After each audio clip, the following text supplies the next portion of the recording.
All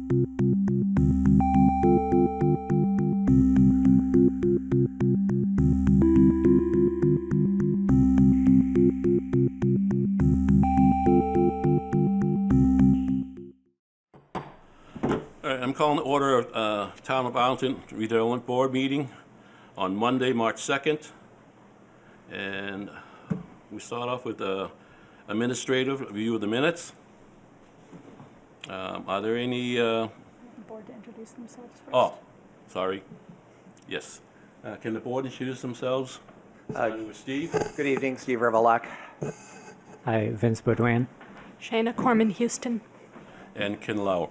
Rachel will not be here today. Okay, so we'll start with the review of the minutes.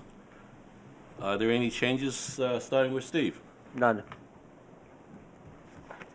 Vince? No, I won't be voting on these as I wasn't present. Okay. Shayna? None. Okay.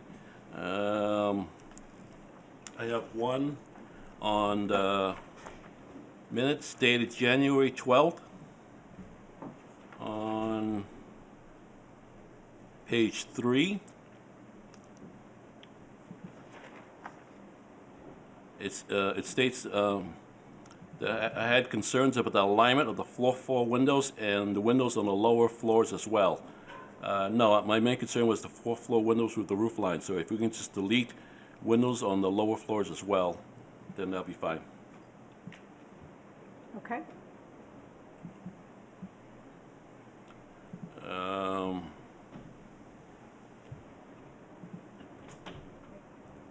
Okay, then I am fine with that one there. Can I have a motion, please? Move to, did you amend the second or the ninth, minutes from the second or the ninth, Mr. Lau? I amended the first one, which was, I believe, excuse me, 1 minute. All right, well, the first one is enough. So I'll move acceptance of the February 2nd minutes as amended. Second. Do I have a, Oh, wait. Steve? Yes. Vince? Abstain. Jen? Yes. And I'm a yes, too. So now we're off to the next set of minutes. Steve, do you have any changes? None here, Mr. Chair. I'm just going to ask you, Vince, anyways, just but you can abstain, right? No comments. Okay. And Shannon? No changes. Okay, I have one change on this one here, too.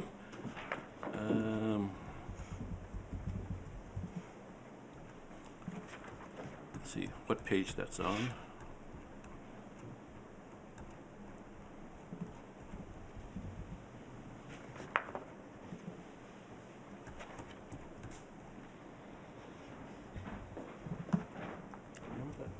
Garage, the transformer in the garage. Yeah, we just talked about it. That would have been, that was on the previous, those were in the previous minutes, I believe. That was when we heard that project. It wasn't on the... no.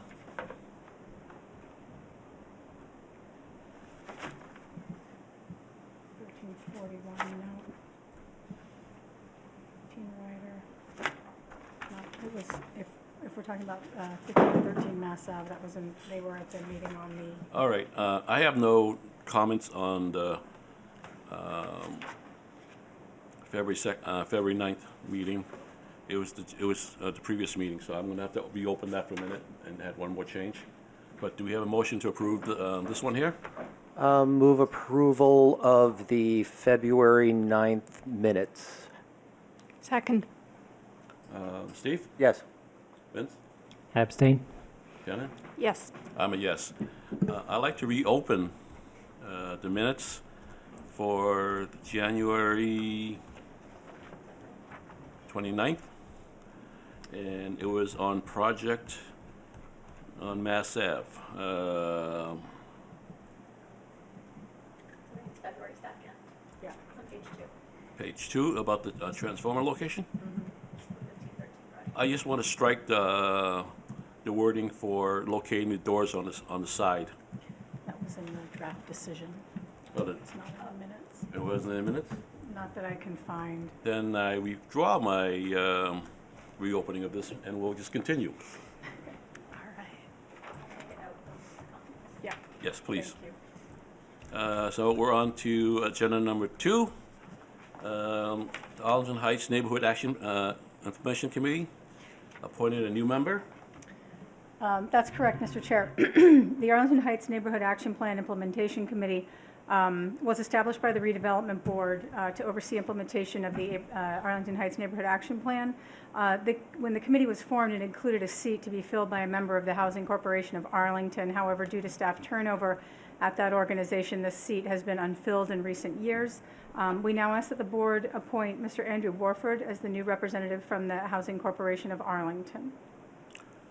Does the board have any objections to that? No. Do we have a motion?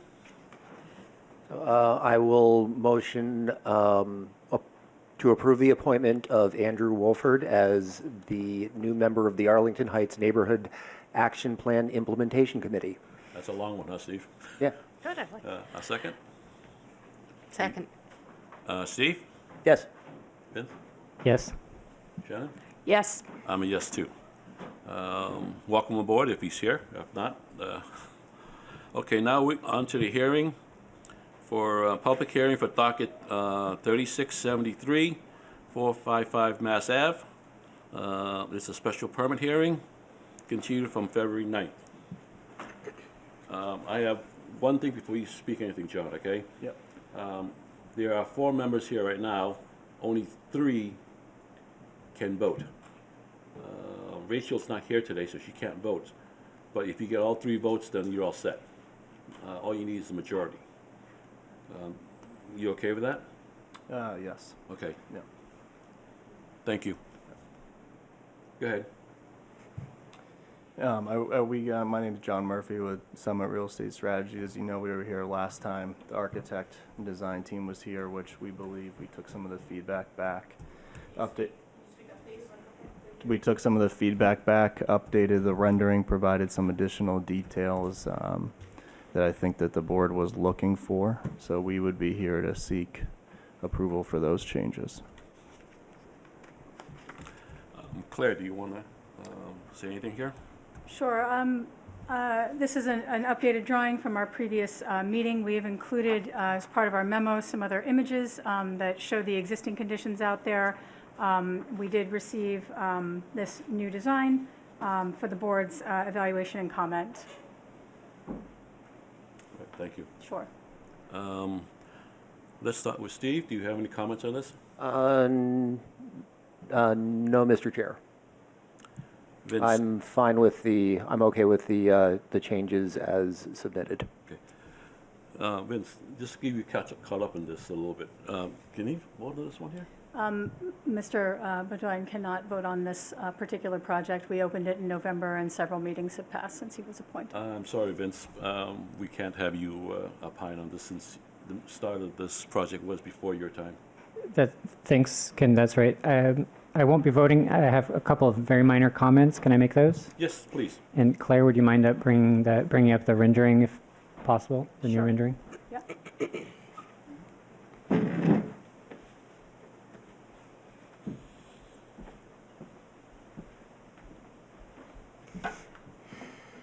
Oh, sorry. It's on my screen, but it's not here. There it is. Apologies.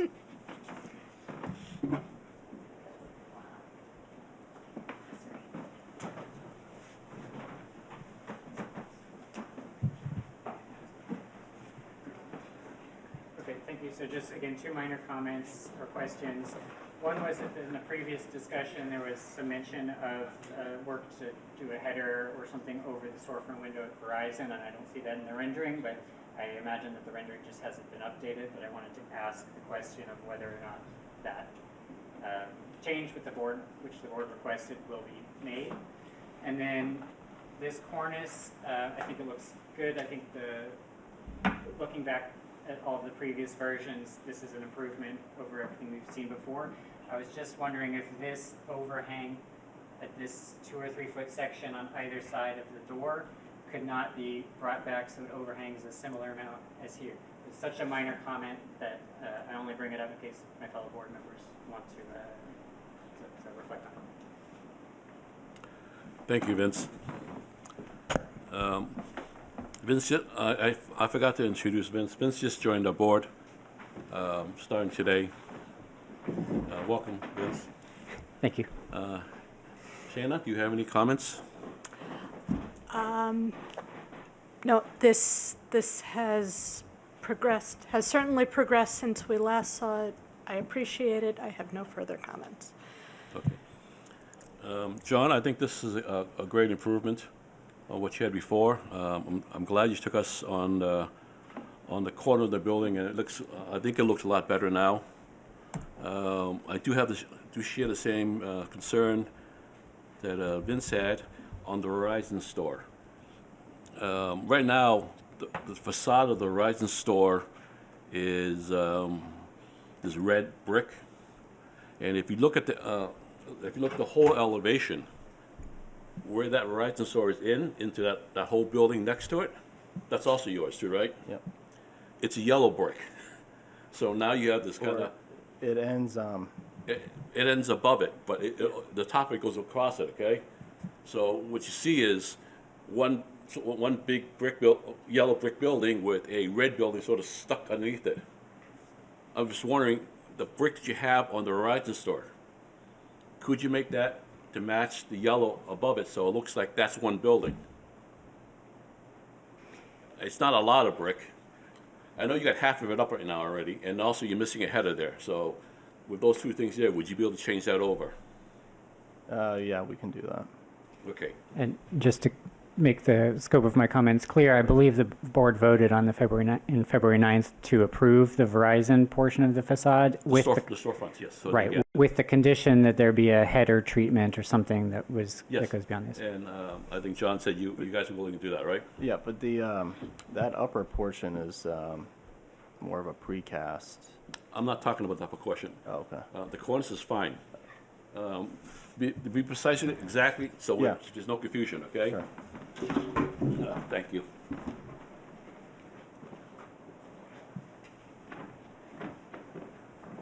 It's just the top of the storefront right across here. Yep, That's where we're looking for the header. yep. Everything above here and all that stuff stays as is, okay? And then you look at the rest of this building here. If you up like this and like that, it's yellow brick. It's having this red brick come across it doesn't seem to go well, okay? So if you make it so it looks like that's one building, it would be much appreciated, okay? Okay. And I've been spanked a couple of times already about the signage. Our fault.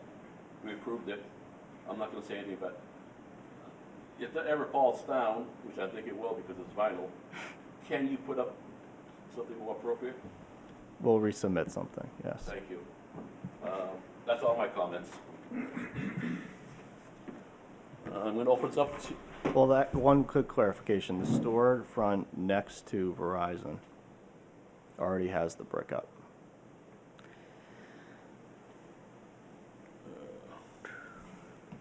The red brick. Correct. it's just on the bottom, right? It's no, it's been there for when the rest of it was originally done at the same time. That's where it's Mind's Eye. That's already been there since the start of this. What used to be Papagino's. Correct. It's very hard for me to see that right now.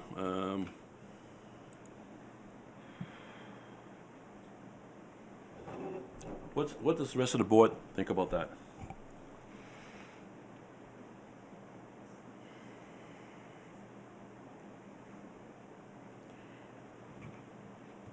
Steve? Yeah, I don't have strong feelings. Vince? I don't have any comments on the brick.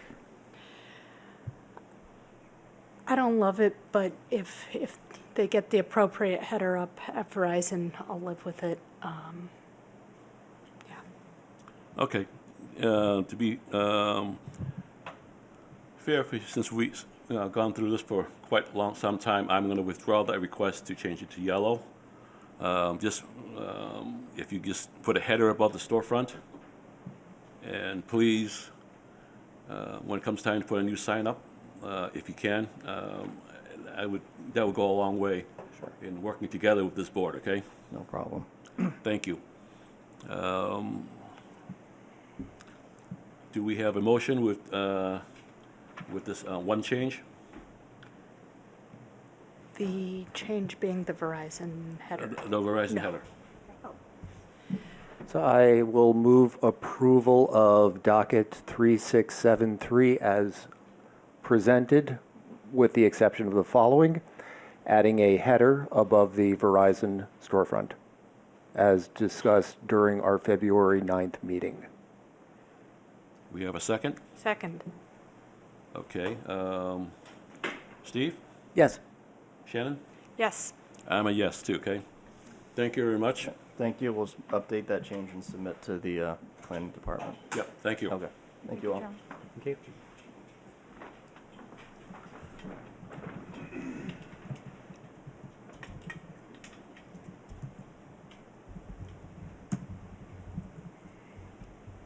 Okay, now we're on to public hearing docket number 3881, 259 Broadway, site plan review, continued from January 12th. Will the proponents please step up? If I may, Mr. Chair, I have one comment, and that is related to bus service along Broadway as it pertains to the project at 259 Broadway and also 126 to 128 Broadway. The MBTA has announced it'll be making 2 service changes to Arlington's Route 87 and 350 bus lines that will increase service beginning on April 5th, 2026. These improvements are part of the MBTA's Better Bus project that aims to offer more frequent and all-day service, make the network easier to use, and improve service reliability and accessibility.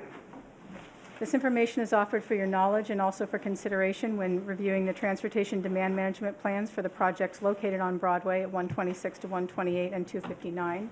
Both projects are requesting parking reductions and are required to provide at least 3 TDM methods and are listed in section 6.1.c of the zoning bylaw.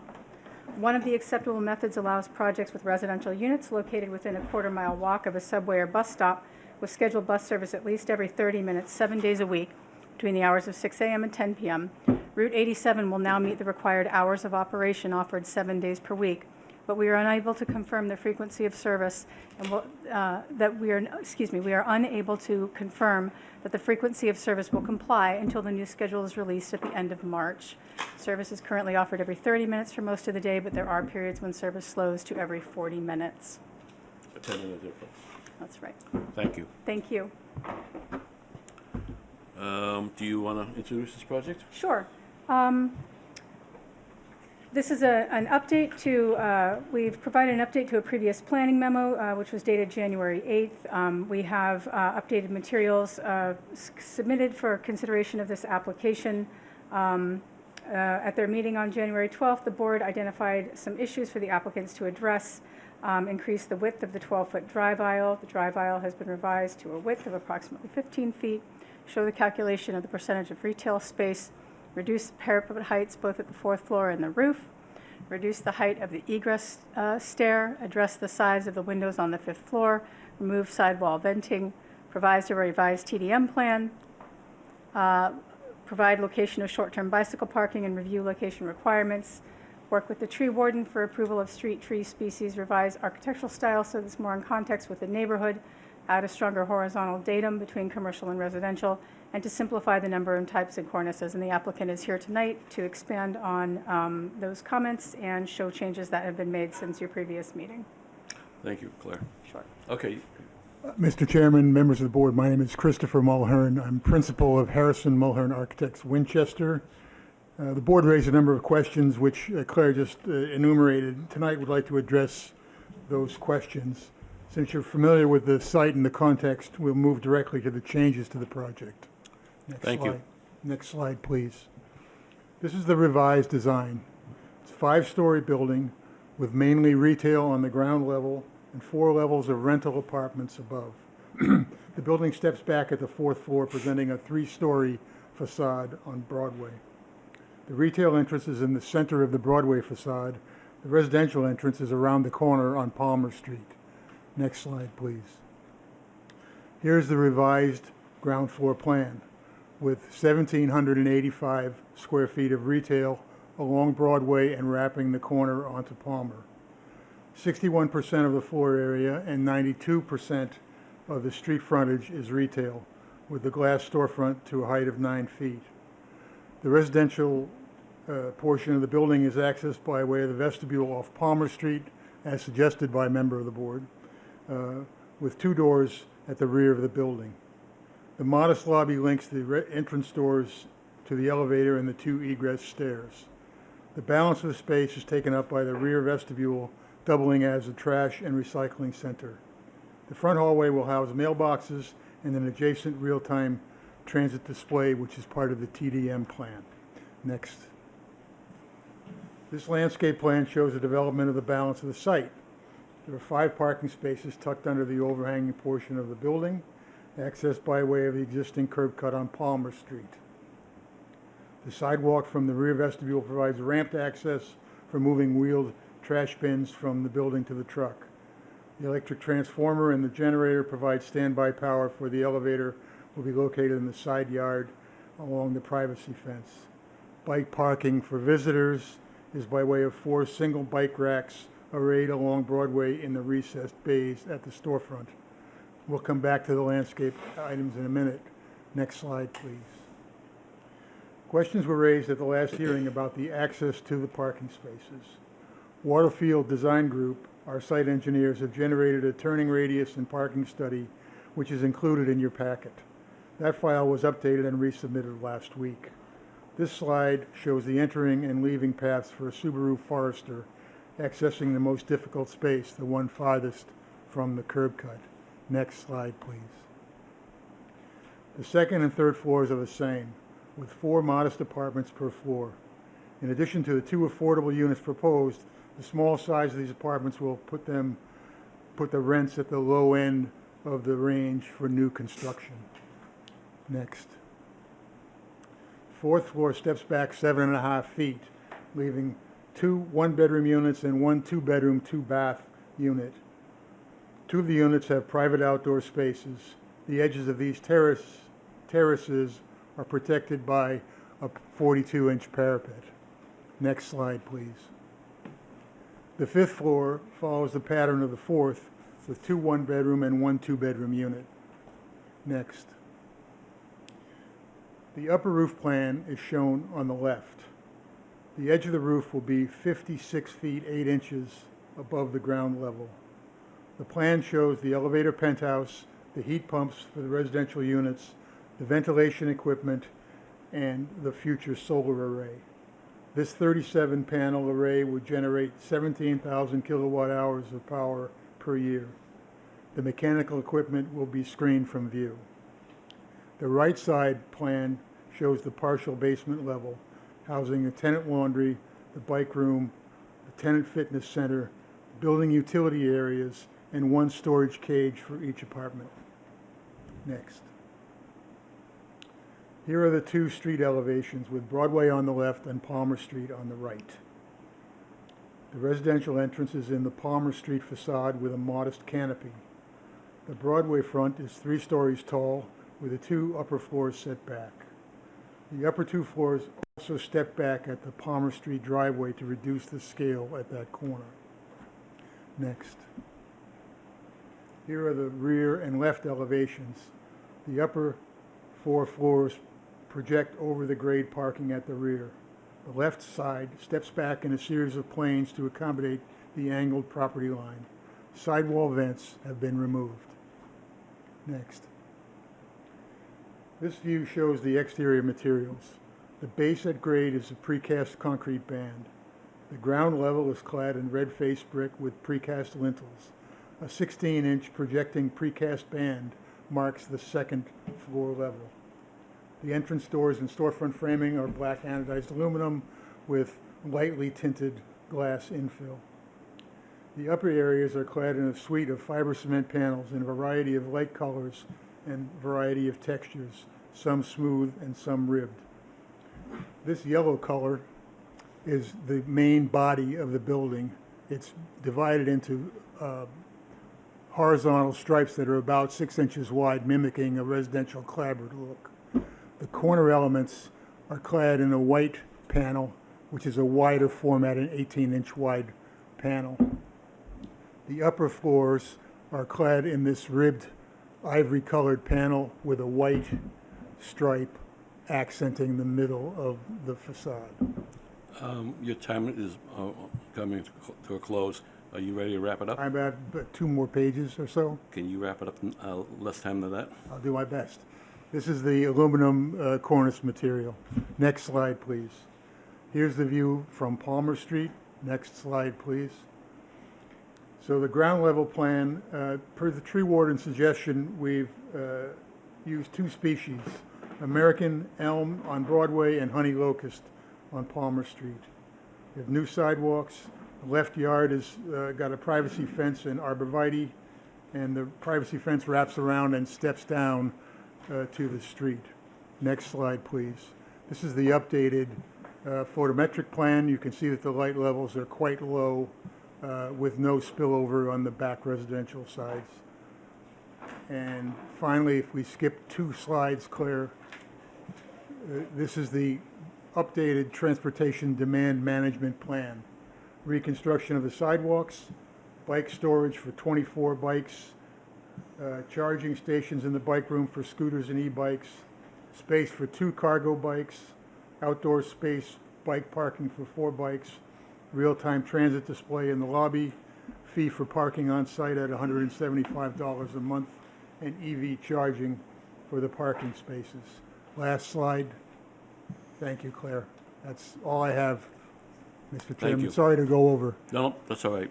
I'm giving you a little more access, so Vince can vote on this, can he?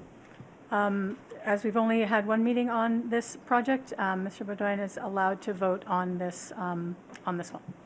And Vince, can you give us a statement saying that you had reviewed the previous meetings, so you're caught up to speed with this? Thank you, Ken, and yes, thank you for coming back. I've reviewed all the materials, I've watched the video of the previous meeting, and so I've caught up, I believe, but I'll ask any questions if I have any. Thank you. Thank you. Let's start off with Steve. So thank you for the updates. I just have a couple of questions. I see the 2 cargo bike spaces in the basement, in the bike room in the basement. Yes. Do you know how long they are? 5.5 feet is what I took a guess. I couldn't find a template for a cargo bike, so I used 5.5 feet for a length on those. That is a little on the short side. The cargo bikes range. A smaller one, a turn, might be about 6 feet. A more typical long tail cargo bike is about 7, and something like a Dutch style bike is about closer to 9. So would 7 feet? 7 feet, I think, would be a comfortable if So you here's could. my thinking about this. E-bikes and scooters charge on line voltage 110 volts. So in theory, any of the storage spaces here could be used to charge a bike. So with that in mind, I think that whole side of the bike room could be allocated for cargo bikes if there were a need for it. Okay. And, I think there's Plenty of room. So if you can get 14, if that wall is at least 14 feet. Yeah, so each okay. one of the tandem bike racks is 2 feet wide. Oh, So okay. as soon as you get 7 of those in a row, you've got your 14 feet. Right, and if I can approach, so the other question about cargo bike length would involve the elevator. Yeah, So I see the little, this is, I can see, yeah, that's how you would put a bike in the elevator, but I'm wondering what is the length of that rectangle? so that rectangle is the gurney to meet the handicap or the emergency access requirement. They're 84 inches long by 24 inches wide. Okay, so that you have your 7 feet there, Yes, okay. This is great. I think I appreciate the modifications, and I'm happy with the transportation demand management plan. The one thing that I'm a little challenged with is the drive aisle. Now, you've submitted turning radiuses and turning diagrams.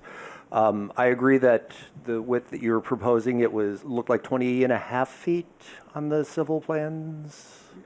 That's the setback, the drive aisle's a Oh, little okay. less than that, yeah. Yes, it's approaching 20 feet. Right.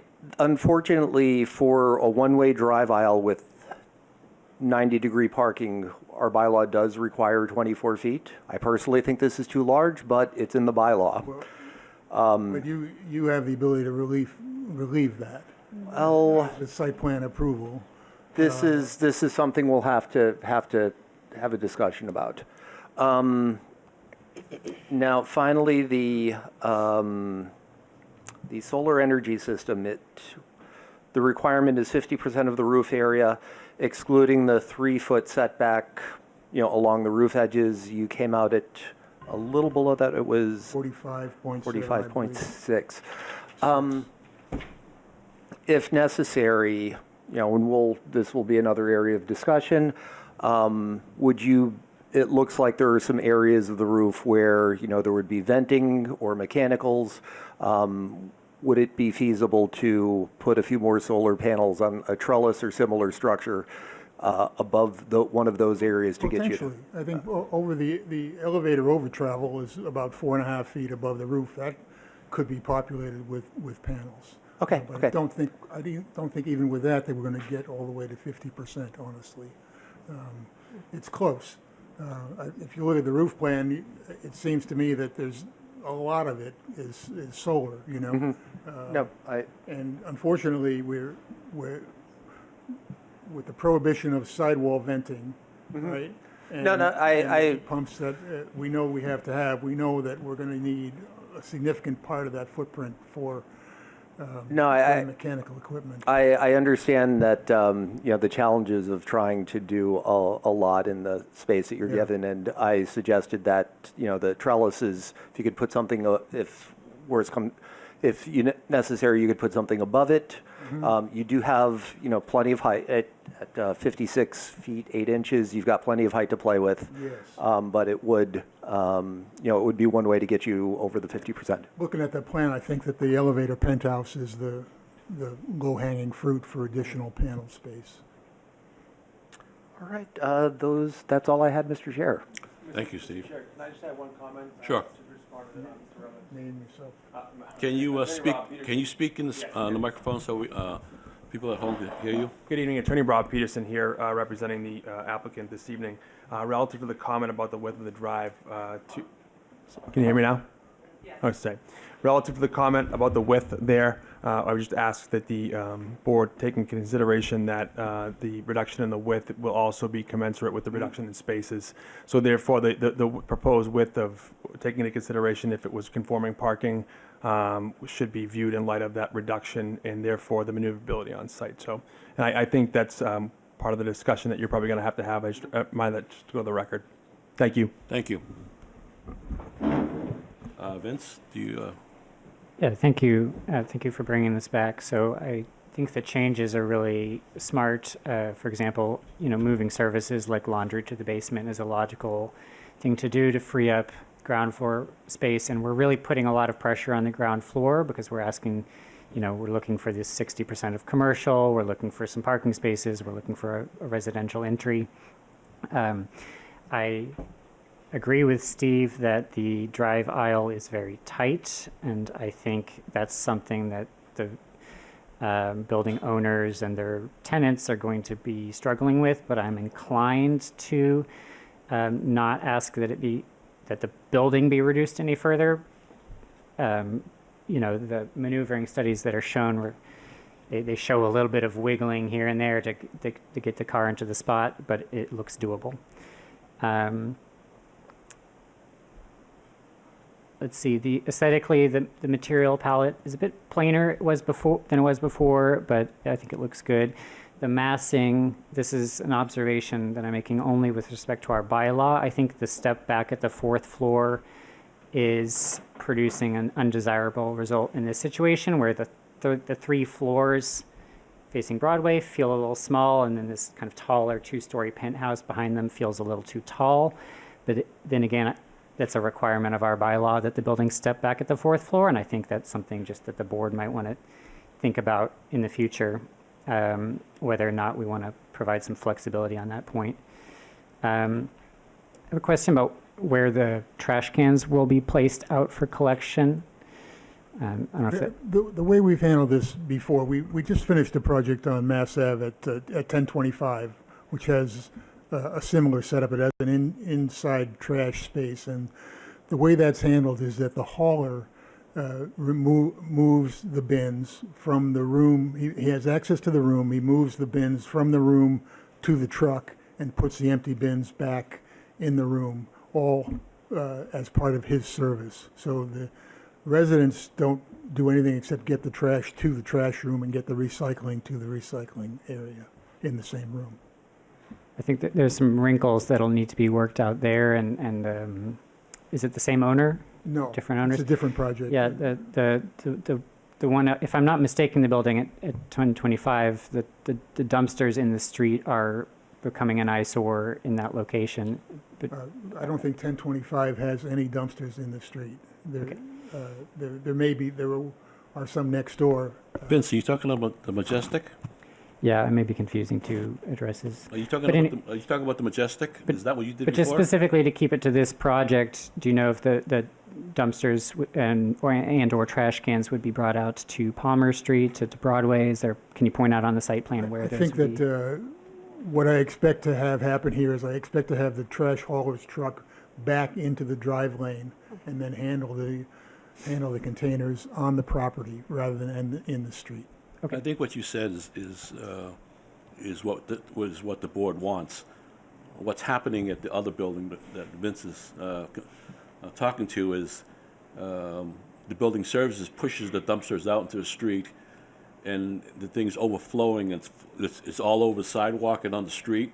I wasn't aware of that. That's news to me, and I will. I'm just telling you what's there. I have photographs of it. If you look at our minutes, but that's the sidetrack. It's not what you guys are doing. I'm going to drop that. Okay. So this, if it becomes a problem, we'll address it. But Absolutely. you say you're going to have the trash services. I have a commitment from the owner that the trash will be handled on That's site. fine. That's all we need. Thank you. So for the transportation demand management plan, I think you have the three measures that you need. You proposed 4. I'm not convinced by the cargo biking parking spaces. I think that's something that the board needs to discuss and set a standard for. Now, given that there's an elevator, it would be a little ridiculous to ask for a larger space than 7 feet long, but I think that for mini cargo bicycles, a space that's, maybe 9 feet long might want to become our standard. But I think even without, if we were even not to count cargo biking, I think you have your 3 other measures. For charging for parking on the site, I don't know if we, as a board, can ask for a condition that be written into the lease. But it's important that the. I think that's a problem. It's part of the approval process. So Right. so it's, I'm sure it'll be a condition of Yes. your approval Correct. if you deign to approve the project. correct. Otherwise, that's it for me. Thank you. Thank you. Shannon. Thank you. And I'd like to start by stating that I was not present on January 12th, so I missed the first hearing. I have watched the proceedings on ACMi and reviewed the meeting minutes and other materials in detail, and so am prepared to contribute moving forward. So I'm going to try not to have duplicative comments and questions and leave what my colleagues have asked at that. I believe there was a request at the last meeting for a market study, and while while combining the commercial spaces is much appreciated and certainly makes it much more imaginable how those spaces will be leased. What I saw you provided didn't give me any indication of sort of how you intend to lease or who you intend to lease to. Could the owner speak to what type of tenant is intended here or expected here? Yeah, again, Rob Peterson here, the attorney representing the owner, applicant this evening. Relative to the study or lack thereof study of the commercial space, as a team, we considered what we were doing with the commercial space. We heard the concerns of the board, who were kind of hesitant of approving a project with the bifurcated smaller spaces. So we went ahead, we redid the plans in the approximately 1,800 square foot yield. When we reached out to the town economic development office, they said that's more in line with what they're seeing for here in Arlington. So instead of going through a study, when we had the confirmation that we were in line with what is kind of desirable here in Arlington, we would leave it open. So we don't really have a targeted tenant. But we're more than willing to continue to work with the town's economic development office to procure a tenant in there, and any requests of the board with tenants that they would like to see in there, we're more than happy to take those into consideration. Okay, thank you. Let's see. I think my colleagues have addressed my transportation related questions fairly well. Regarding I suppose I would call it the cornice on the first floor parapets. Yes, right there, exactly. How far out does that protrude from the building? About that Don't know far? exactly, but something like that, Okay. 16 or 18 inches. Okay. All right. It. It's not really worked out in detail, as you can see. It's basically an edge and then a chiseled surface coming back to the building. Okay. It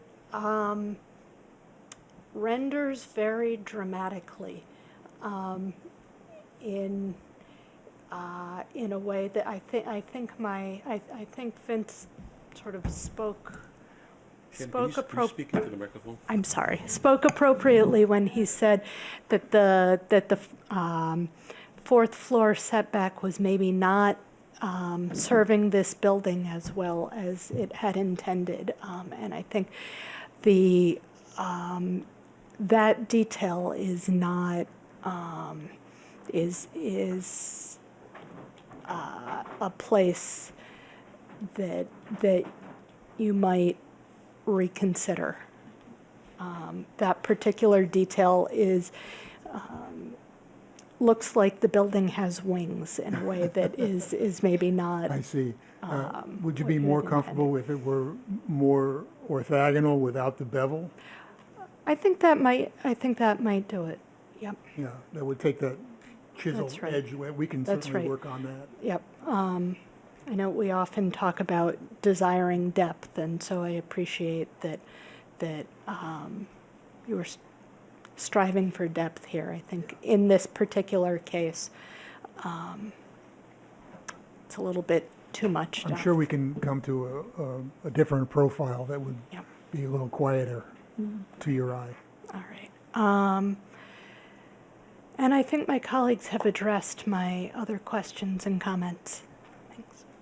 Thank you, Shannon. All right. I'm going to ask a little more than what my boards has talked about. Sure. I'm requesting you give me 6 parking spaces instead of the 5. Oh, Okay, and I think you can get that in there with not that much of a major change. Can we go to the site plan, please, or one of the you'll need to help plans? me out with that because I'm gonna. Will this work, Ken, or you That want will something work. different? Okay. Really long fingers. I think this right here can be a parking space if you just suck this in over a little bit more, and you can get another spot right there easily. Okay, Get rid of this door here and have the door go out this way here. I also would ask you to get rid of this curb since I'm up here right now, because in the future, this will be the handicap spot. You cannot, there would be no curb there, sir. Yeah. okay. We would So- flush that So out. things will just come in this way here and the trash will go out that way there too. Yeah. But now you gained another spot without making any major changes to the building. So I'd be happy to do that, but the fly in the ointment is that I don't know what footprint the utility is going to need for their transformer.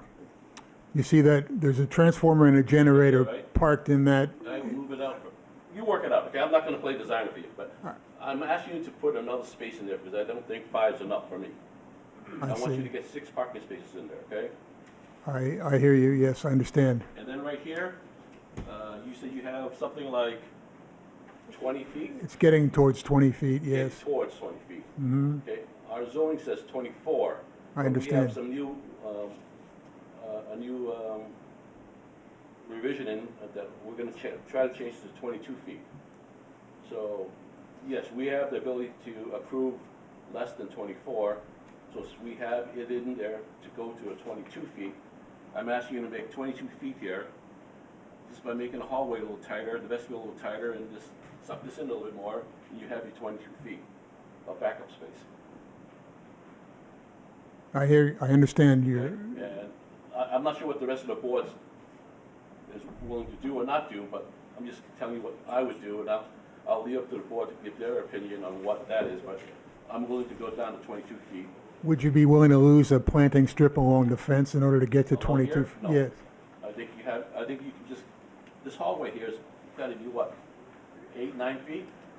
The doors are 6 feet, so the corridor is probably 8 feet. So what if you got it down, get down a little bit more? No, it gotta be more than, that thing there is almost 2 feet, that's another foot there, so you got about 9 feet there. So let's say you brought that down somewhat, and then you get this to 22 feet. I don't know, what's your distance here? It's about 18 inches, a foot and a half. Maybe you could maybe take 6 inches away, something else. But you work something out where we get to 22 feet and additional parking space. That's a site plan. The other thing that I find a little awkward right now is that when I look at the elevation, can you go to an elevation? Yeah, do you want the rendering or do you want the actual The elevation? rendering would be fine.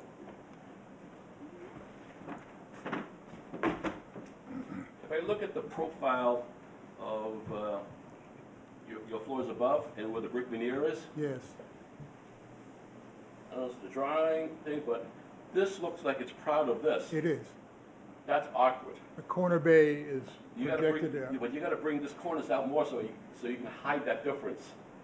Because when I first look at the building, it looks like it goes up, brick, cornice, and then the thing overhang, it mushrooms up there. That's not how you typically do a building. Typically, the base is a little more substantial. Okay. So if you can somehow work on this detail a little better, where it can hide that fact, where the building above it sort of pushes out a little bit, okay? Would you be more comfortable with the precast accent band going under the corner element? That could be a possibility. I'm not trying to play, I'm just telling you the issues. I'm not trying to. I understand, sir. And as far as the slanting thing here, Shannon, I don't have the same issue. I think it's okay. It's kind of an awkward wing, but it's out there, and I'm fine with that, okay? That's my opinion.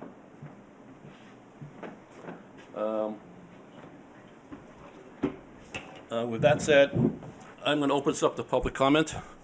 Go ahead. Please come to the microphone, state your name and address.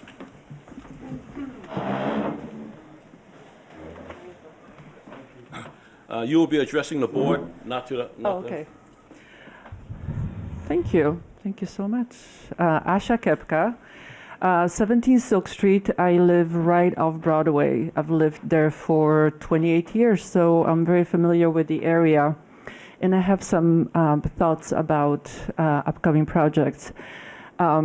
I'm less concerned about the visual, colors and details, but more with practical side of the project and other projects happening in town. Specifically, as I followed construction Hey, of... Can I ask you to Go ahead. comment? Can I ask you just to comment on this project here? Yes, yes. You're more than welcome to comment on all thank the you. projects in town Yep. in open forum. But, Okay. You got to be fair to these people here. Thank you. Just comment No what's worries. up to them, okay? So I understand this project has 14 units plus business. I was wondering if the calculations of the trash management have been made properly. As of now, I see the room dedicated to the trash only having 5 containers, and the recycling also having only 5 containers. I am concerned that this is not sufficient amount of receptacles for the trash and recycling. I am concerned that because the amount of the receptacles is not big enough, it's going to have to stand on a street and be obstructing the road for the pedestrians and for the drivers. I wanted to learn where the loading dock will be for moving trucks, for the service vehicles, for plumbers, any maintenance vehicles, for the landscaping crew. Where would they be parking as they are servicing the building? Where the trash where the snow will be put. There's very little setbacks, and usually setbacks are used for storing snow during the after the snow storms. Right now, Broadway is really congested. It took me many times family requesting that some of the snow is cleared. Usually we don't have very wide roads. So snow will be obstructing pedestrian traffic, parking, vehicle traffic. So I wanted to find out where would they be staging, loading into delivery trucks, where would they be food deliveries done? And because we have such a low number of cars, parking spaces, I'm assuming people will be using Uber and other services. So where would those be pulling over to pick up and drop off the residents? Thank you. Thank you. Are there any other comments? Yes, you back there?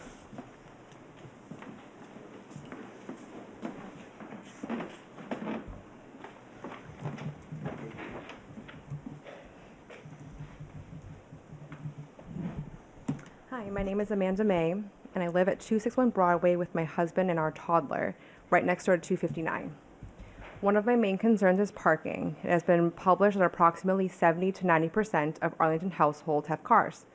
Applying that to a 14-unit building, that would bring about 10 to 13 cars to the neighborhood, and after factoring the proposed parking spaces, we would expect about 5 to 8 more cars. That's 5 to 8 more cars that would park daily on already very congested side streets and fully utilized parking on both sides of Broadway. Palmer constantly has cars parking on both sides of the street without snowbanks narrowing the street. In perfect weather conditions, it is not possible for 2 cars to drive past each other on that two-way street. Our son attends Ready Set Kids down the street on Broadway, and we frequent Donut Villa, so we know that teachers at Ready Set Kids and staff at Donut Villa park in front of our house and on the side streets every single day, including on Palmer. We have been told by teachers that they have been hit while parking there because of how narrow the streets are, and have been asked if we have ring footage of it. Parking is not just important because there's already street parking deficit, but because increased congestion combined with a zero setback worsens visibility. Visibility is already extremely difficult at the corner where 259 is. In addition to the many cars that try to drive straight down Palmer from Warren Street to Mass Ave, there are many bicyclists and pedestrians that walk down Broadway, crossing Palmer, and many of those are commuters or kids walking to and from school.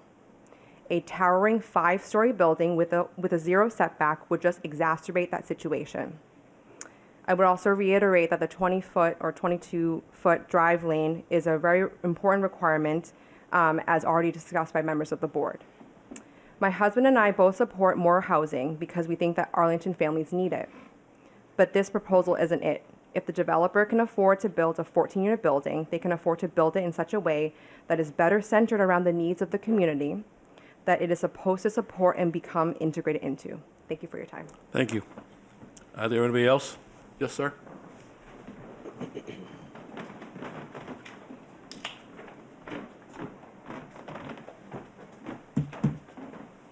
Please state your name and address, please. Hi, Jerry Leonard, 44 Palmer Street. There's a lot that I can say about this project. I submitted a memo on behalf of a group of neighbors on Palmer Street and Broadway at the last hearing.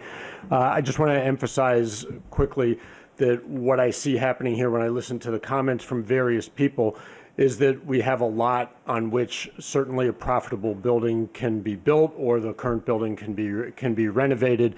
But what the current plan seems to do is to really push the limits of this very small lot as hard as they possibly can, which I understand they're trying to build a building and make a living out of this, but they're pushing the limits about as hard as this lot can really handle in any number of directions. So the bonus rules for a fifth floor, they're ambiguous. I know there's some dispute about exactly what they mean with respect to commercial space on the first floor earning a fifth floor. I would just say without getting into the particulars of interpreting that rule, the fundamental question is there, in that respect, is this commercial space reliably the kind of value for the town that would justify the exceptional earning of a fifth floor? Especially when you have a fifth floor that, as a previous speaker said, gets you to 14 very small apartments, out of the spirit of family size apartments, the spirit of the MBTA Communities Act. The parking situation, I would reemphasize. I just make a couple of additional points. These parking spaces are going to be very unattractive to people moving in, especially, and when you add the $175 fee, which is supposedly, a disincentive to own a car, what that's actually going to do is mean that people park on the street until the town, for better or worse, changes the parking policy to raise dramatically the price of permits on the street. People are going to choose to park on the street instead of in these spaces that are extremely hard to get into and expensive.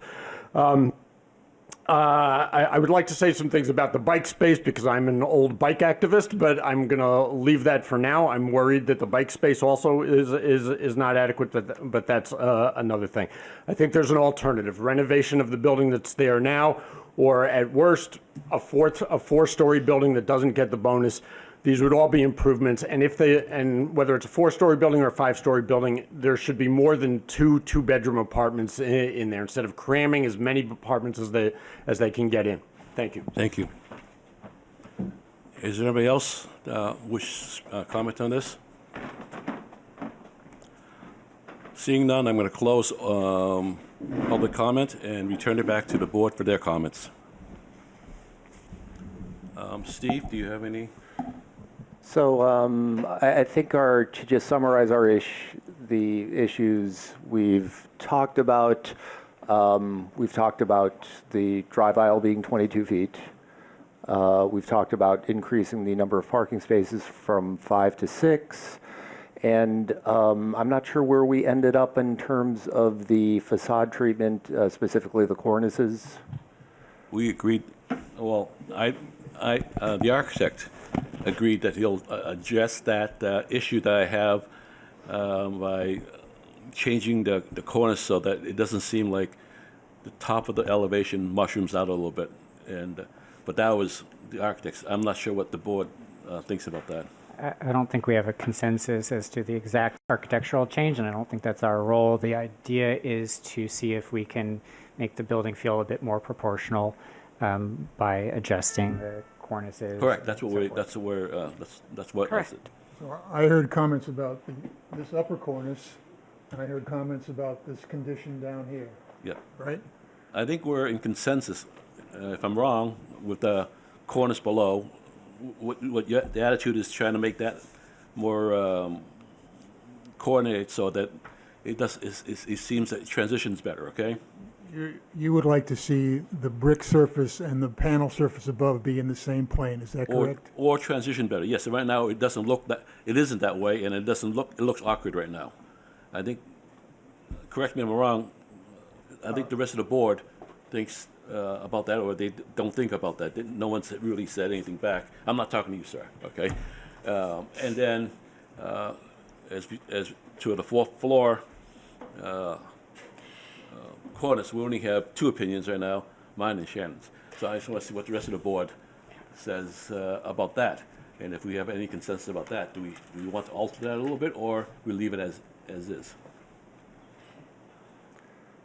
So I would say about that cornice, I would not hold up the project because of that cornice. I think it looks heavy, but I wouldn't hold up the project because of, that's right. Okay. Vincent? So at the first floor, at most of the building, you've got a precast stone band that's creating a transition between the brick and the fiber cement panels, the kind of grooved panels above. But those corner elements project out. I think it's intended to be treated differently. To me, I'm not inclined to, I don't have a prescriptive alternative to suggest. If the architect has anything else that would be more satisfactory to you, Ken, then I'd be happy to see that, but I don't have a particular... It just puts the airspace between the brick cavity a little wider, and it's just a little thicker, that's all. I don't know. If I could defend Go ahead. these corners for just a minute, and I don't want to take too much of the board's time, but the idea here was to make a separate corner element that projected from the building a little bit and had a separate hat on it, not unlike the turret that's on the corner of the existing house that's on this property now. The idea was to make something special, and the way to make that special was to have it, stand out and stick its chest out a little bit, if you will. So that was our idea. Now, I understand, Ken, that that is not an idea that you're comfortable with. That's my opinion, and I'm not gonna, like Shannon said, I'm not gonna hold up the project because of that. I'm just asking what the rest of the board says.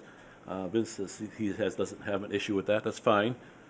Steve, do you have, No strong feelings. and Shannon, do you? Not strong feelings. Then I'm just gonna withdraw that, saying since the rest of the board doesn't have an issue with that, I'm gonna go with that, because, that to me right now, it's not gonna kill the project, okay? We will be challenged, sir, to meet your requirements with respect to the drive aisle and the additional parking space. That's Those going two to are, be, those two for me are non-negotiable, okay? I'm hoping the rest of the board feels the same way. we will do our best to get there. If we get to 21 feet, I mean, is there a room to have a conversation about this, or is there a line in the sand here? Why don't you see what you can do, and if you get totally stuck, then tell us you're totally stuck. But why don't you see how far you can push it? Well, That's fair. I was gonna make another suggestion here, okay, because I don't wanna hold you guys up. If the board that's the only issue for the board, is that right there, I'd rather do as an approval with administrative follow-through, and not have you guys come back here for another. That's fair. Okay, but Yeah. I want to see what the rest of the board says. I don't want to just state one thing and assume the rest of the board says that. Are you guys comfortable with that? Yes. Yeah, I'm going to just articulate how I'm thinking about it. So I think from the owner's point of view, if you had an extra parking space that would be valuable to you, that you could rent that out. If you had a wider drive aisle, that would be very valuable because it would prevent your tenants some difficulty. But I would hate to see us lose, retail space because of that. In my order of priorities, parking, getting an extra parking space would not be at the top. So if you have a way to squeeze it a little bit, and I think that would be a big benefit. It would be mostly a benefit for the owners of the building. I don't see huge public interest one way or the other. So I would be, happy to see you squeeze it in. Not a hill that I'm going to die on.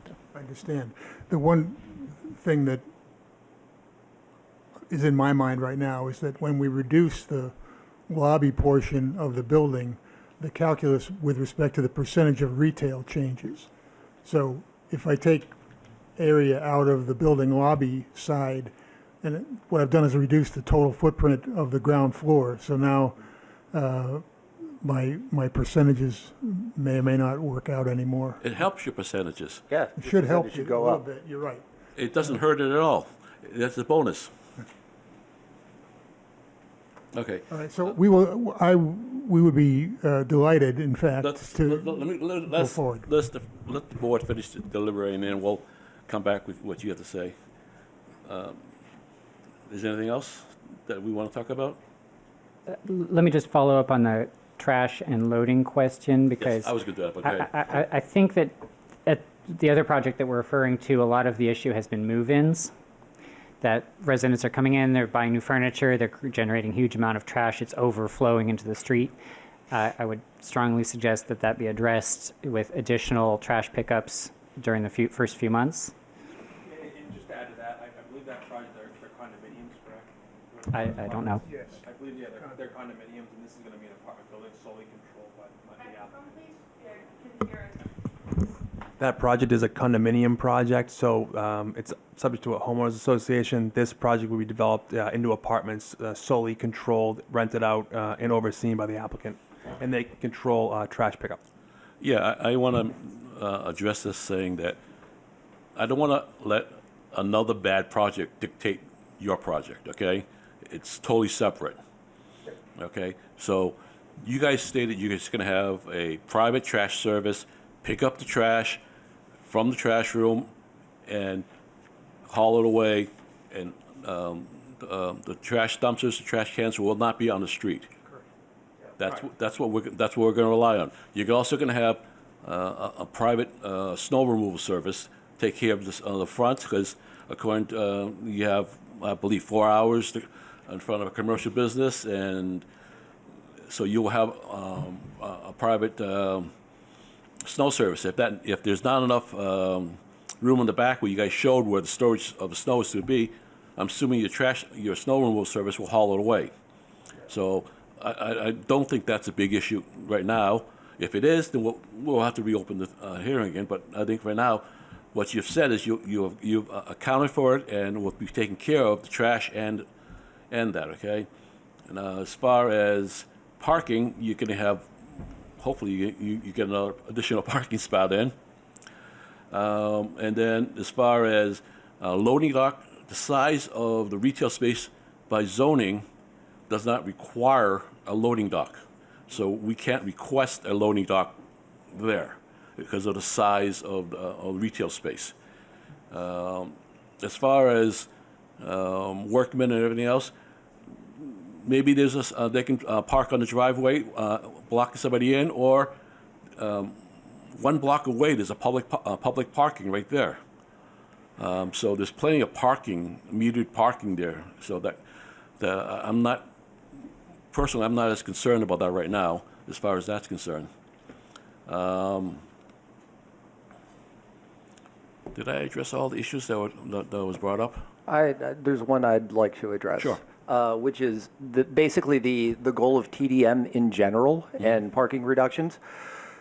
The idea, the general idea is to just, encourage other forms of transportation other than driving alone. No one, well, maybe there's probably someone, but I really have met very few people who like Boston area traffic. And, we're at the point where this is not going to, we're at the point where, in order to make a difference, you need to have people get around by other means, perhaps with encouragement. There's carrots and there are sticks. But, also from an environmental standpoint, automobiles are the biggest emitters in the Commonwealth. So we want to be green and sustainable, but, the personal automobile use is a real barrier to that. So the TDM it's as much a climate policy as it is a transportation policy. Now, with respect to the people who will occupy these units, they are smaller. I'd expect the tenants to be probably either younger or downsizers. And I know plenty of 20-somethings who don't own cars and would be very happy in a one-bedroom apartment. Not every building is for every person at every stage of their life. People change and your housing needs change with them. So it's, this is, not the same market that would be someone buying a new, buying a 4-bedroom single-family home with a 2-car garage. It's meant for someone, at a different place in their life with, a different household situation. Thank you, Steve. Also, I want to reiterate, this is a site plan review. It is not a special permit review. So we do not comment on massing.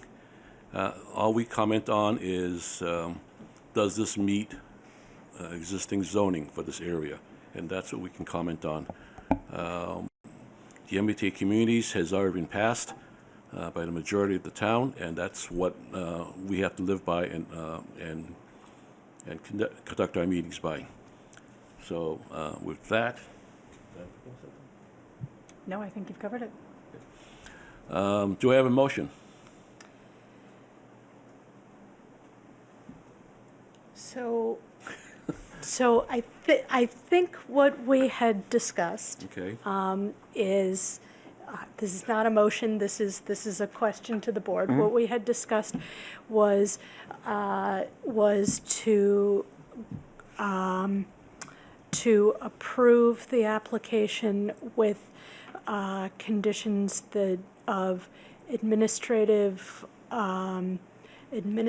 approval of an additional parking space and a widened drive aisle.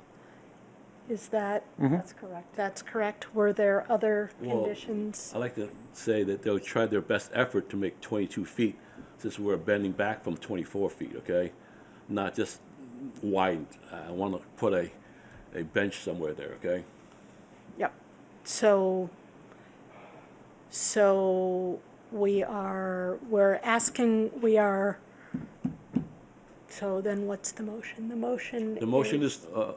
motion is to approve the project as submitted with the following changes.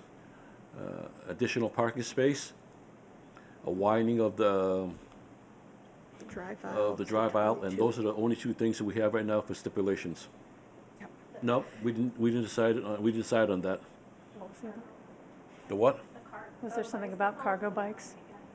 No. No, So we we did discuss this, and I had requested 7-foot space, that the 2 spaces be 7 feet, and I think Mr. We can do that. I think that was already said that they had that or whatever, Okay. so it wasn't, I don't think we have to change that, or they didn't make any changes for that. Is there? Oh, yes, right now you're at 45% solar, zoning says you need to be at 50. You'll try your best to somehow come up with 50, and we'll make that part of the administrative approval. That driveway and the car parking. Yeah, Mr. Chairman, just for a point of clarification relative to the administrative approval aspect of it, specifically, I think the 22 feet is going to be more attainable, but relative to that extra parking space, I just want to ensure that if we're not able to get that, given, I don't have the plan up in front of me, but given the pads over there, the transformers, we will use our best efforts to get that done, but I just want to make sure if we can't, that your approval says it's up to the administrative review. If we can't do it, we can't do that. If you can't do it, then I would like you to come back, and we'll reopen the project.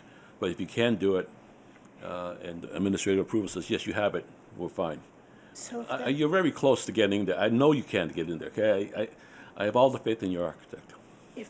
if it's going to be a non-starter, then let's just, if that's a non-starter, let's just have them do it and come back and hopefully have it be a 5-minute Our schedule hearing. is booked till almost the beginning of summer right now because of town meeting and all the other stuff. I don't want to hold this project up because of our inability to meet with them. That's the only reason why I'm pushing this right now that way.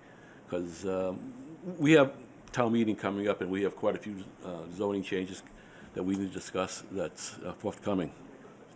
Mr. Chairman, may I make a suggestion? Sure. And for the pleasure of the board, could you condition the approval that we will make our best efforts to get that 6 parking spots? And if we can't show good faith efforts to the administrative review, that we can stay with the 5, but we will make our best efforts to get that 6th. And again, it's just the real concern relative to that pad to the left-hand side. I would say, like, to have you make your best effort to get the 6th, and if you can't get it, come back to the board and show us your best effort, and then we'll decide. Decision is I want to leave the decision up to the board, not to administrative approval. And usually administrative approval is to verify that you did what you did what we requested, not to decide on that request. That's not their role. I understand. That's we can accept that. That's fine. Okay? And maybe I would vote it here, but just taking the temperature of the board, how many of the board members see this 6th space as enough additional benefit to have them come back? Because I would not vote in that direction. You want to take a straw vote? Straw poll on that. I'm fair with that. I would be okay without the 6th space if it's not tenable. So I agree. I concur with Mr. Bedoin. I'd like to have them take a look at it as well, but I'm not going to require a 6th space. I would definitely like to see good faith effort, but would not reject the project for lack of a 6th space. I'm not stating that we reject the project. I'm just saying that if they show good effort, they should come back to us, and then we'll decide. But right now, we'll approve it as their best effort to get 6. And if they can't do it, then they'll come back to us. Okay, Okay. sounds good. Does that sound fair? Mr. Chairman, it does sound fair. I guess I want to bring up, I kind of want to, you're talking about a busy schedule, I kind of want to get in front of it.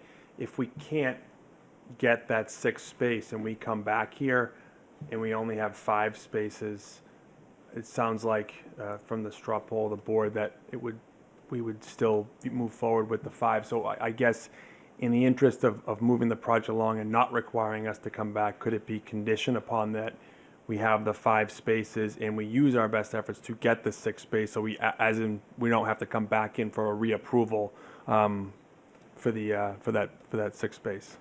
Me personally, I like to put in a little more weight behind that stick, and say yes, you're going to come back. Okay, that's my opinion. Yeah, rather than providing the justification to staff, you would have to provide justification to the board. And I understand that. And then that's I'm fine with it. Simple as that. Okay, that's my opinion. Okay. Do we have a motion? One moment, just the comment about snow removal. You mentioned that, but I don't believe that was written anywhere that there was a snow removal It's part of plan. their document for approval. Sarah, you wouldn't have it on the approval thing there, would you? To It's read on the that? plan. There's a note on the plan showing the snow removal location. Yeah, but part of our approval, we always said that snow removal will be in accordance with town zoning out. The final decision, it goes in as a comment. Right. I think the Standard likelihood is that with all of this going on the ground floor and extra parking spaces and whatnot, that there will not be enough space at all times for snow removal, and so that I agree. the owners should have a plan to I manage agree. that. So, can I ask once again, do we have a motion? All right, so I'll take a shot at a motion, and this will, of course, be open to friendly amendments. That the board approves Site plan approval. the board approves the site plan review for docket 3881 259 Broadway, conditioned upon the following: that 6 parking spaces be provided rather than 5. That the applicant make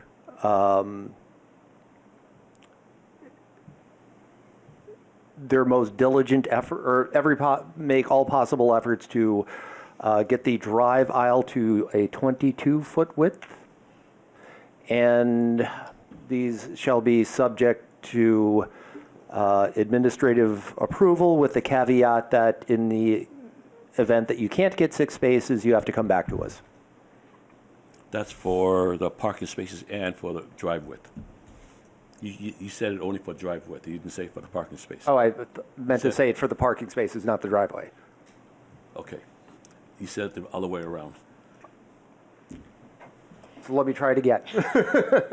All right, so move approval of docket 3881, subject to the following conditions. The applicants provide 6 parking spaces instead of 5, and endeavor to create a 22-foot drive aisle. In the event that these shall be subject to administrative approval, in the event that a 6th space is not attainable, the applicants shall reappear before the board. Do I have a second? Second. Steve? Yes. Vince? Yes. Shannon? Yes. I'm a yes. Congratulations. Thank you. Thank you very much.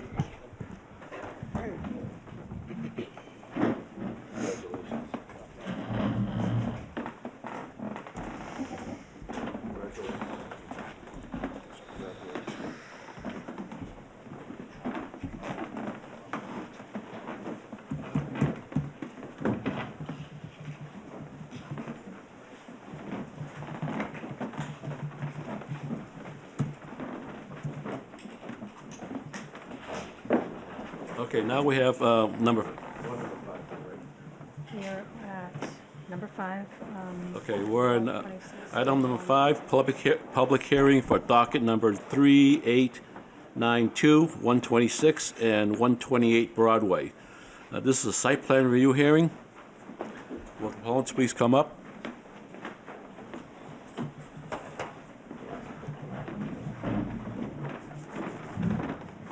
Oh, yes, absolutely. There you go. Thanks a lot. Thank you.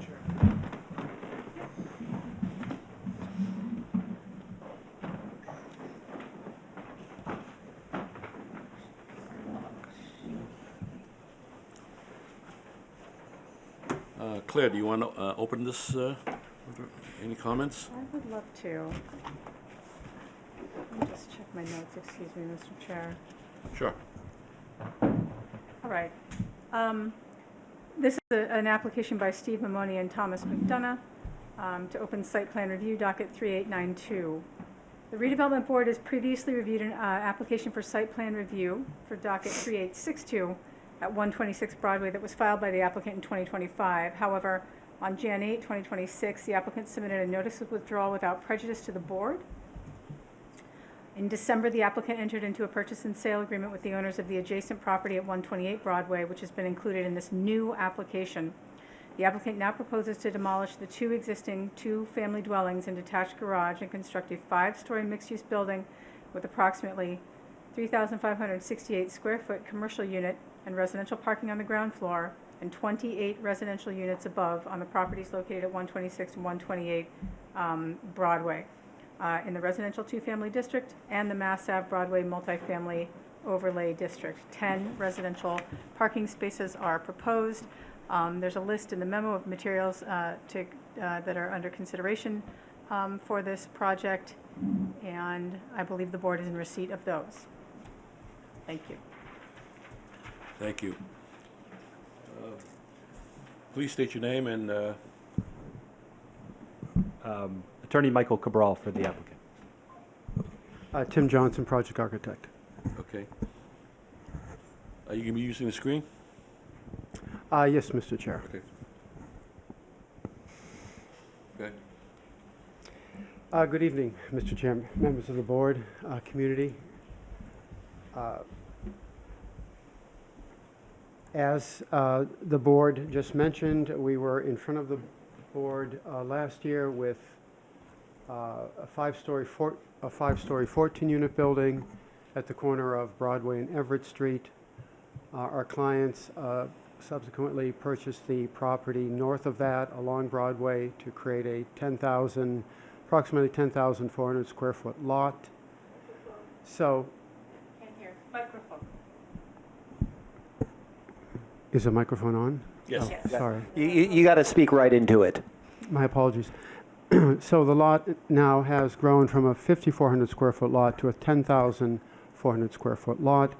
We are proposing a 5-story, 28-unit building with commercial space on the ground floor, 60% of the floor area, 10 off-street parking spaces, and I can begin at the site plan if we could, Krista. You look at Please. Thank you. C1? That would be CO1. Yep, Yes, okay. Mr. Chair. Thank you, Krista. So, Claire. It's Claire. It's Claire. I'm sorry. My apologies, Claire. So on the drawing, north is up, Broadway's on the right, Everett Street's on the bottom. The board is familiar with this project because we are entering the site from the same curb cut along Everett on the south side to a 20-foot wide travel lane. This is a one-way driveway. It travels north around the back of the building, turns left along the north side of the building, and exits on Broadway. So this is a one-way driveway. The entrance to the commercial space is on the east side on Broadway, as shown on the plan. The residential entrance is on the south side. These are 28 residential units. We have 8 two-bedroom units averaging 942 square feet and 21 bedroom units averaging 643 square feet on the second, third, fourth, and fifth floors. This is the ground floor plan showing the commercial space at approximately 60% of the floor area. We have new plantings, new bicycle parking in the public realm. Our landscape architect has been working closely with the tree warden. We're keeping 3 existing trees, and we're planting 3 new trees, which is on the attached landscape plan. We are providing, out of the 10 parking spaces, 1 accessible space in the covered parking area. From the residential entrance, we have our transit screen as you enter the building for buses and blue bikes. We have bicycle parking for 34 bikes. We are also providing an amenity space at the ground floor for a workout room for the residents. And next slide, please, Claire. Where are we headed? Next slide. There we go. So this is the ground floor plan, similar to, same as the site plan, showing again our residential entry at the bottom of the sheet, commercial entry on the right side of the sheet. Next slide, please. So we have a combination of 2-bedroom and 1-bedroom units per floor. Each unit will have a Juliet balcony. As I mentioned, we are above 900 square feet on the 2-bedroom units. We're above 600 square feet on the 1-bedroom units. All units are serviced by an elevator, which makes all units Group 1 dwelling units. 5% of the units will be Group 2 units. Next slide, please. The same as the third floor, same as the second. Next slide, please. So as we go up to the 4th floor, you see per the ordinance, we are stepping the building back 7.5 feet along Broadway.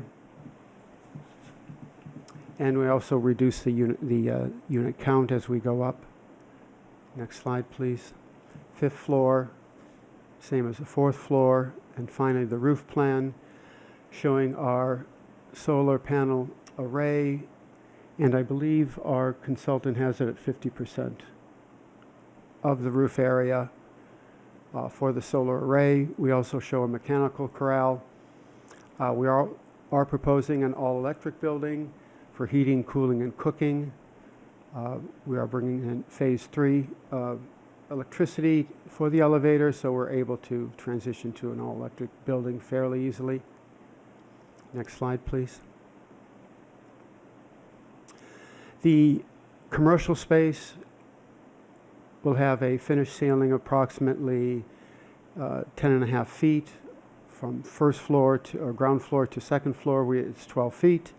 And then we go 9 foot floor to floor on the upper 4 floors for a total height of 48 feet. Next slide, please.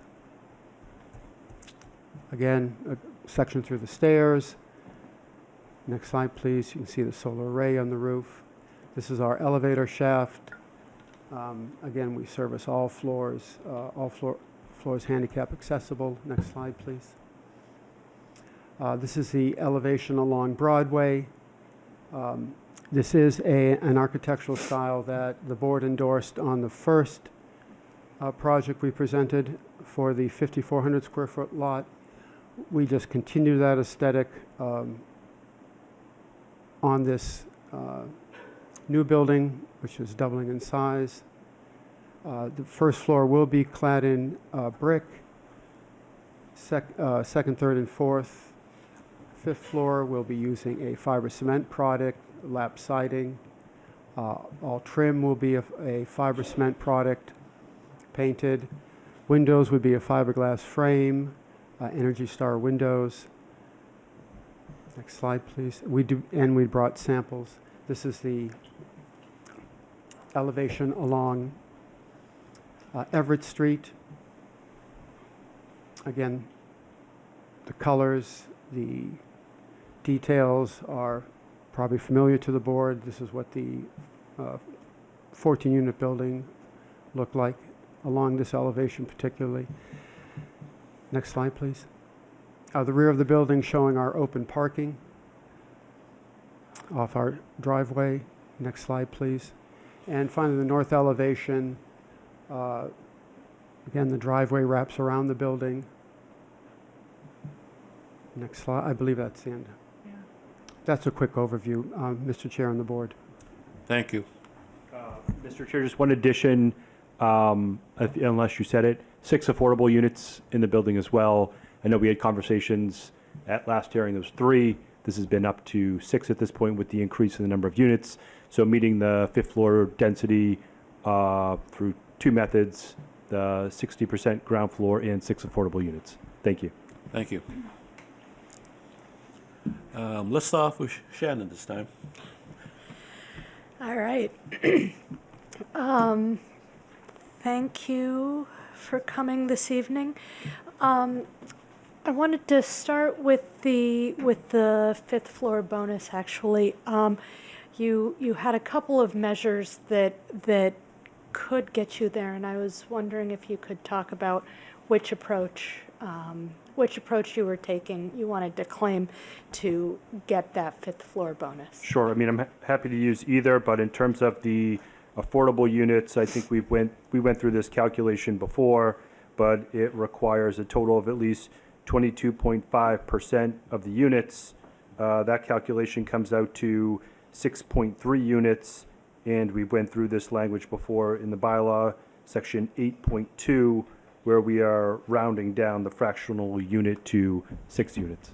Okay, great. Great. I think if you wanted to claim the 60% ground floor commercial space, you're something like 28 feet shy. That seems like something you could easily achieve. So if there's any concern, there you go. Let's see. You haven't got to my comments yet. Yes. So in terms of the landscape, I think you are a few street trees shy. Can you speak to your approach for street trees? Yes. As I mentioned, our landscape architect, Susan Sangiolo, has been working closely with the tree warden. Along Everett Street, there is a telephone pole, and it has a guy wire at a 45-degree angle near the residential entrance. So we are very limited on the number of trees we can put on Everett Street. And I believe of the trees which are green along Everett, the first one on the left is existing. The second one is new. Between those two is that pole with the guy wire. And then the farthest one on the right is new, is also an existing tree. As we turn the corner north up Broadway, the first one is an existing tree, and then the second and third are new trees. And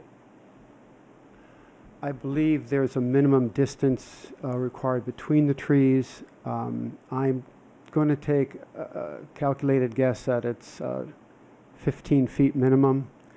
So Susan is not here tonight to speak to that. So that's a quick overview on the trees, what I know. But we could, if there was a specific question, I could get more information. Okay, I was just wondering, because you are, I believe, three street trees short, based solely on the street frontage requirement, what the plan was to achieve that requirement, whether there'd been a conversation with the tree warden about paying into the tree fund or some other approach. I will get that information from the landscape architect. Great, thank you. All right, let's see. In terms of trash removal, could you speak to the approach? I saw a 2 cubic yard dumpster, which seemed small for the site, but I was hoping you could speak to the intentions. Yes. On our to-do list is to generate a trash management plan. We know this is our first presentation, and we will have to come back with additional information. The 2 cubic yard dumpster is probably a little short, and we show 8 recycling bins. So if I could defer to answer that with post-trash generation report, Sure. I'd appreciate it.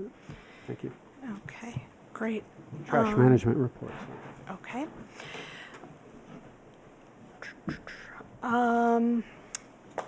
Let's see.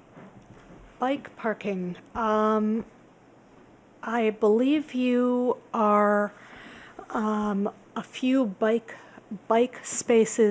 parking spaces shy. Could you confirm how many spaces you have right now?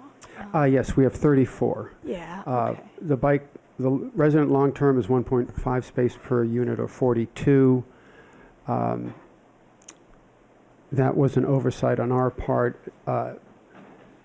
If we have enough, I've been already over there sketching. I know we can expand that quickly to get it up to 42, if that's a requirement. Yes. Okay, that is a requirement, so great. We'll look forward to seeing that. And one for the commercial unit? yes, one for the commercial unit, thank you.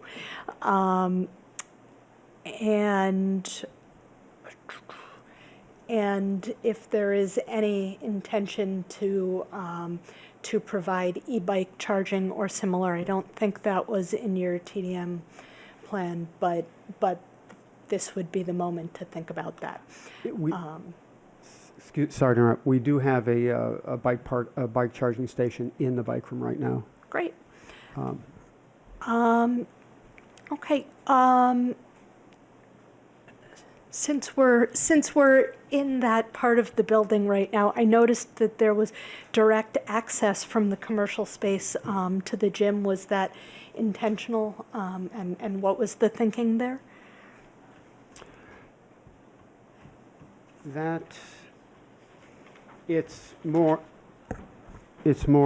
I would say, an egress or access issue to the parking spaces in the rear from the commercial space.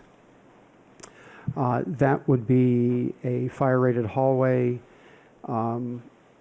fire-rated doors, so it was just giving the commercial space access to the rear of the property, convenience, really. Okay. The photometric plan, I saw 3 scenarios, and so I was a little bit confused. Can you talk me through the photometric plan and why there were 3 different scenarios, and why if I go out there at night, what is it going to look like? Which of these scenarios am I going to see? Sure. The lighting that you would see would be predominantly from the 2 entrances. We do not have any exterior decks on this version of the design, so there's no residential exterior lighting. It would only be the common lighting for the residential entry and the commercial entry. Then we would have motion sensor floodlights along the driveway, which would kick on, of course, with the cars traveling, stay on approximately 45 seconds, and then they'd shut off. So the iteration, I don't have them in front of me, ma'am, but the iteration would be a totally dark building except for the 2 entrances. So, so there was one scenario where I think it was 0.7 at the property line, and one scenario where it was essentially 0 at the property line in the exact same location. And so that was what I didn't understand is why, what, under what conditions would it be, would it be when someone was driving down the driveway and the floodlight went on? Is that where it would be at the higher level? Also, the covered parking has motion censored downlights. So that could also contribute to that number. So we have motion sensors at the covered parking and also along the driveway. All right. But I can get a definite answer from the photometric consultant. Okay, great. I'd just like to understand what I'm seeing there.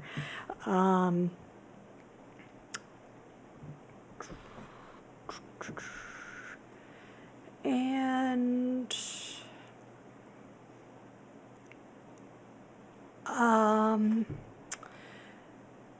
the brick at the ground floor, is that full brick, thin brick, veneer? Full depth brick, yeah. Full depth brick, okay. I think that's all I have. Thank you. Vincent? Thank you, Mr. Chairman. Thank you for bringing this before the board. A couple of aesthetic comments first. I wish the renderings were a bit more cheerful because I don't think they show the building in the best possible light, but I do think the materials proposed look good. The commercial entry, the brick spandrel, and you can see it in that rendering, the height of the brick, the entry at the the commercial entry on Broadway is the same height as all of the other windows, and it just feels low at that entry. I wonder if you couldn't bring it up. Even 8 inches would help. I know you want to still keep some space for the sign and so forth. So that's just a suggestion. My fellow board members might disagree. No, we can look at that.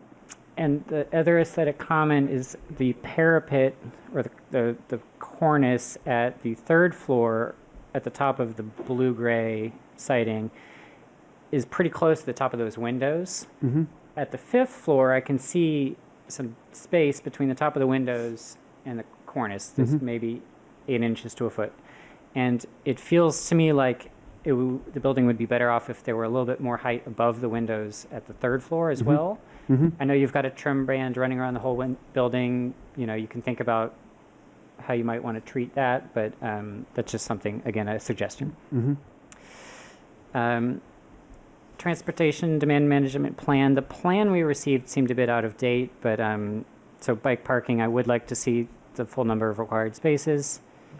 I mean, you don't qualify for a parking space reduction based on bike parking if you just have the minimum number of spaces. If you wanted to provide more than the required minimum, then that would be an acceptable measure. But I don't think you need that. I think you have the other 3 measures.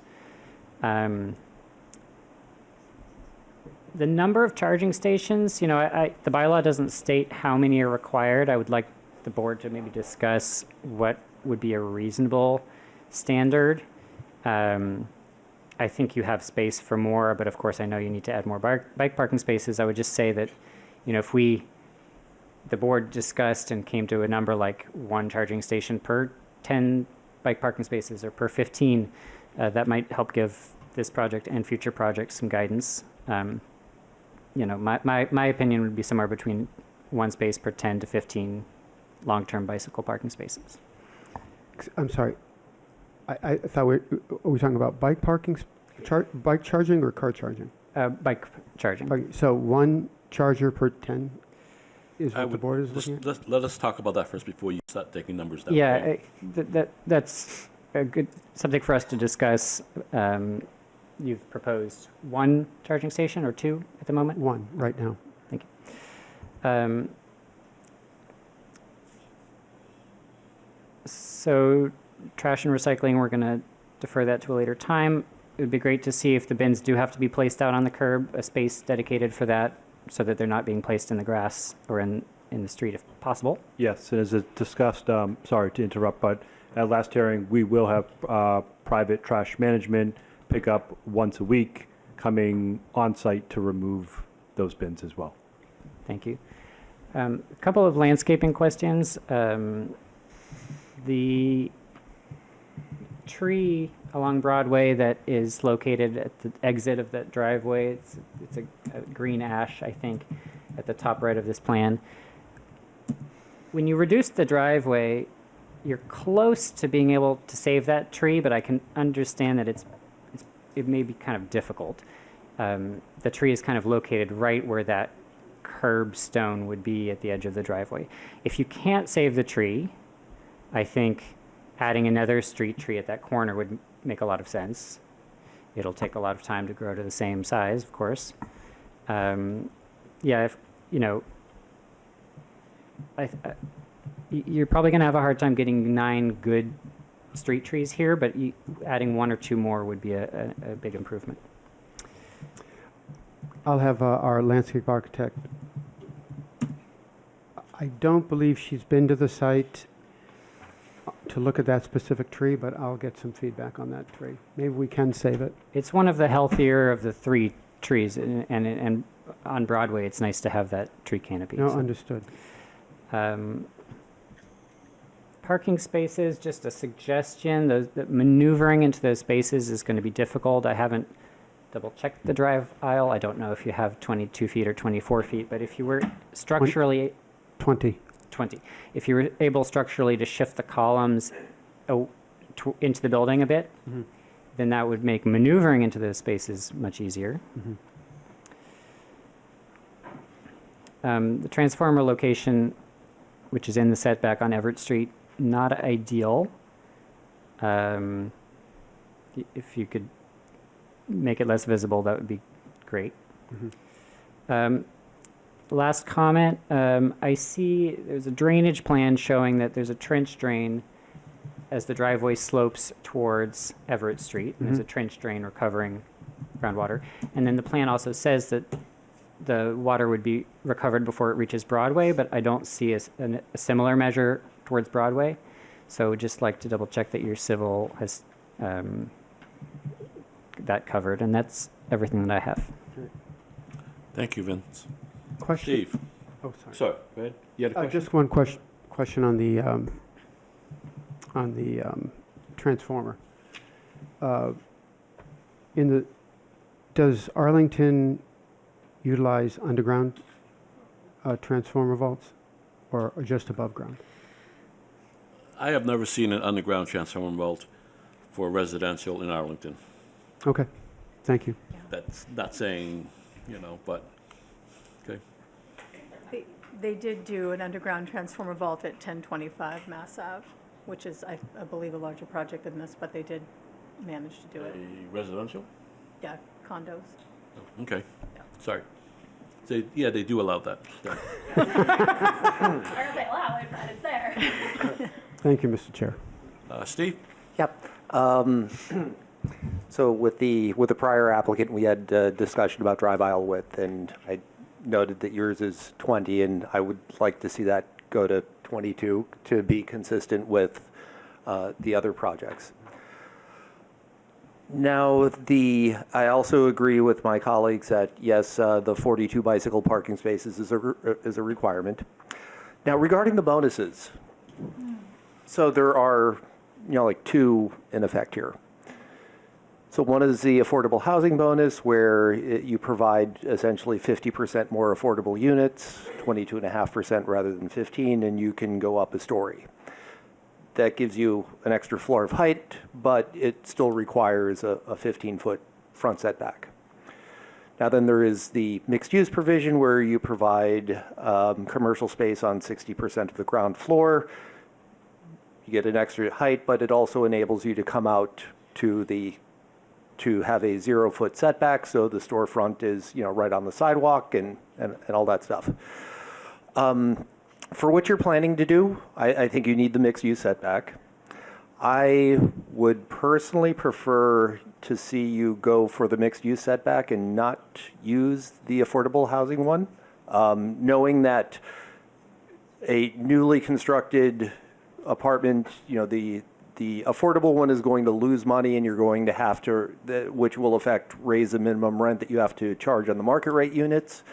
I'd rather see you just provide the number of affordable units required and leverage the mixed-use bonus. Regarding the tree in front of the proposed, I guess it would be the exit onto Broadway, that looks like a public shade tree. In terms of, we cannot give you permission to remove it. That is a separate function, tree hearing, et cetera, et cetera. We can condition a permit on, you getting the approval, but, it's just so you're clear, that's not something we could do. It is not within our jurisdiction. I think that's all I have, Mr. Chair. Thank you. Could I have a clarification, though? Mm-hmm.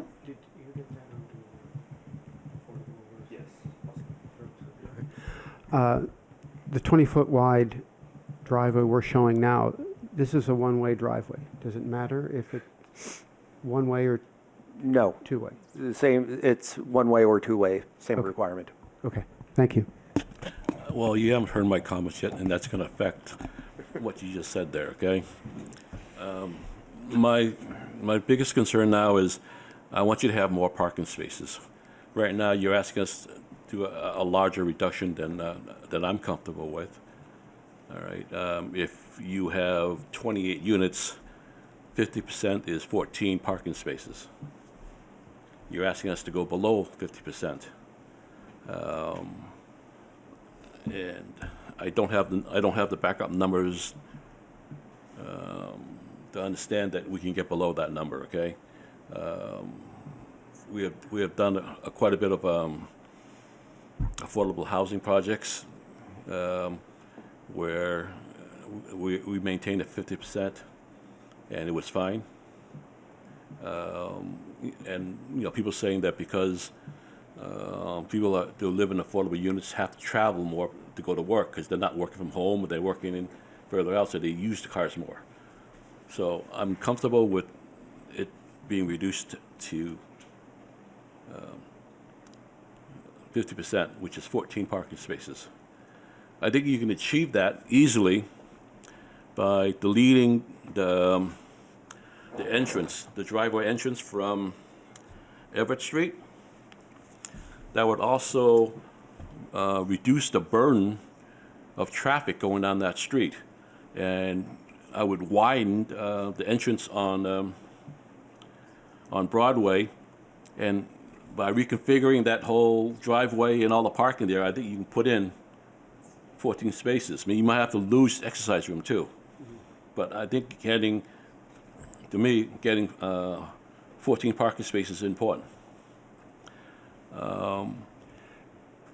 That's by rejiggering this stuff around. And yes, I think I agree with Shannon. Your trash is not right. It's not enough. But if you made a trash room there and came off the side there, I think that'd be fine. But go ahead. Now, if we provided a ride share space, would that help in the number of parking spaces required? Not sure. Right now, I commend the fact that now your commercial space is like 3568, but that triggers one required parking space because your commercial space now is above a certain limit, and you need to have one parking space for the commercial space. So you don't have that right now. No? Sorry. In the multifamily overlay, you're not required to provide parking for commercial space. Really? I take that back. Okay? I'll be the first to always say I'm wrong. But Are you sure it's 50% then? pretty sure. 75. But I think you can, by rejiggering the floor plan on the first floor, just like you rejiggered the last time for the handicap space to be more accessible, you can get that in, okay? I don't see you having issues with that, getting the number of spaces in there, okay? So that was one of my requests. The other request is when I look at your solar study shows the panels differently than you have it laid out.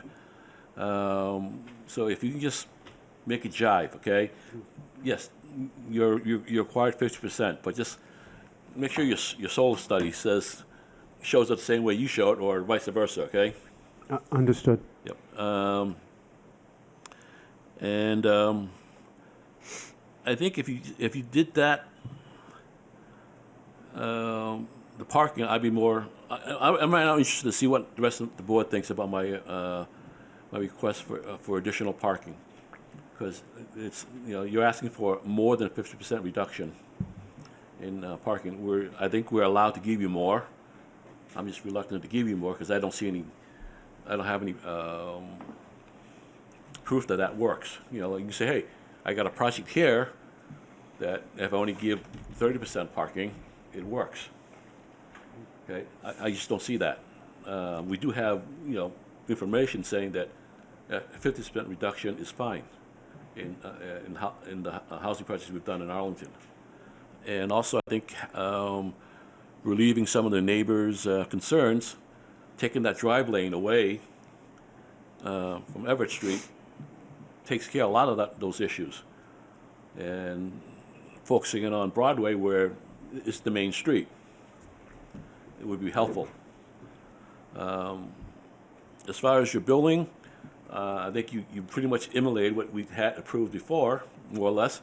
So I'm fine with that. You've gotten rid of all the balconies and made them all Juliets, which is fine. So I'm not going to ask you to push back the cornices and break this stuff up. I think it is what it is right now because of the Juliets. So I'm okay with that. So what does the rest of the board think about my request for additional parking. Did you want to have the discussion now or after public comment? I want to have it a little bit now, just so,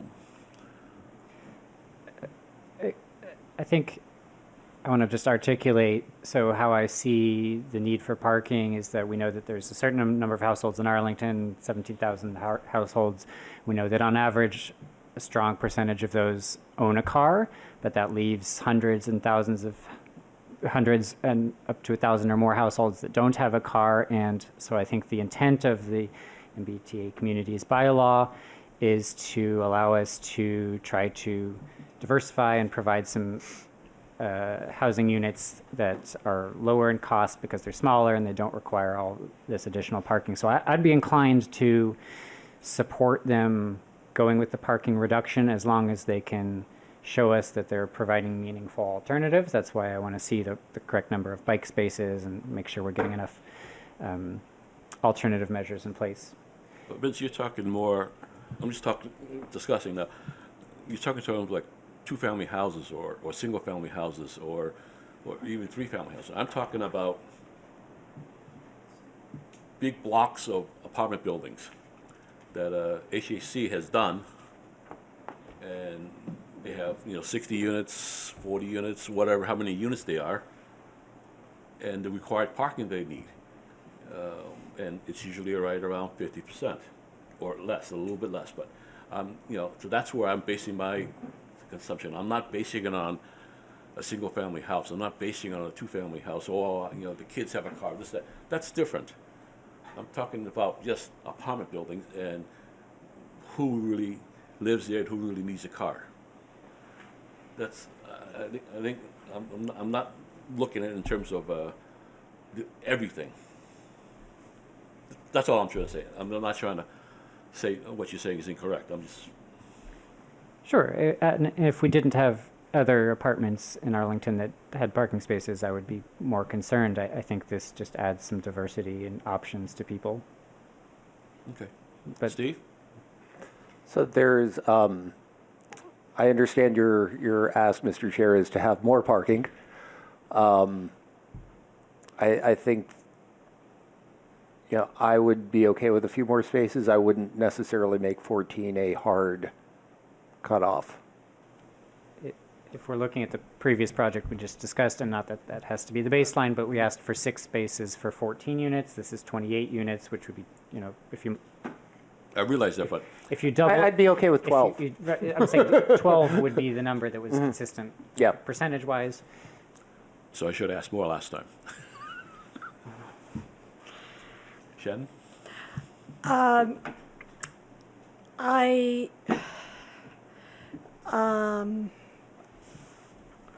I do not think that 14 is necessarily necessary here. I think that I agree a couple more spaces would be nice, but setting 14 as a hard and fast number is not the direction that I would want to go at this time. All right, fair enough. I'm going to open it up for public comment right now. Over there. Please state your name and address.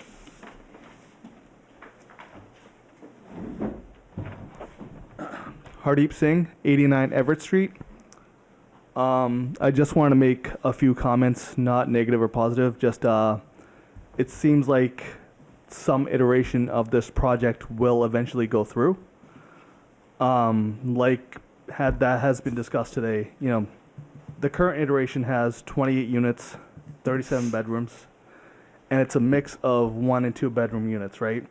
So it doesn't seem like it's designed for families. It's designed for like single people or couples or something like that, right? But the end result is that 37 bedrooms, there's at least going to be 37 people living, maximum occupancy in this building. And I have a friend who works for Arlington DPW. He works on a sewer system, and I was talking to him about this. And I want to read a quote from him. When I asked him about, his thoughts on the sewer system and these developments going up.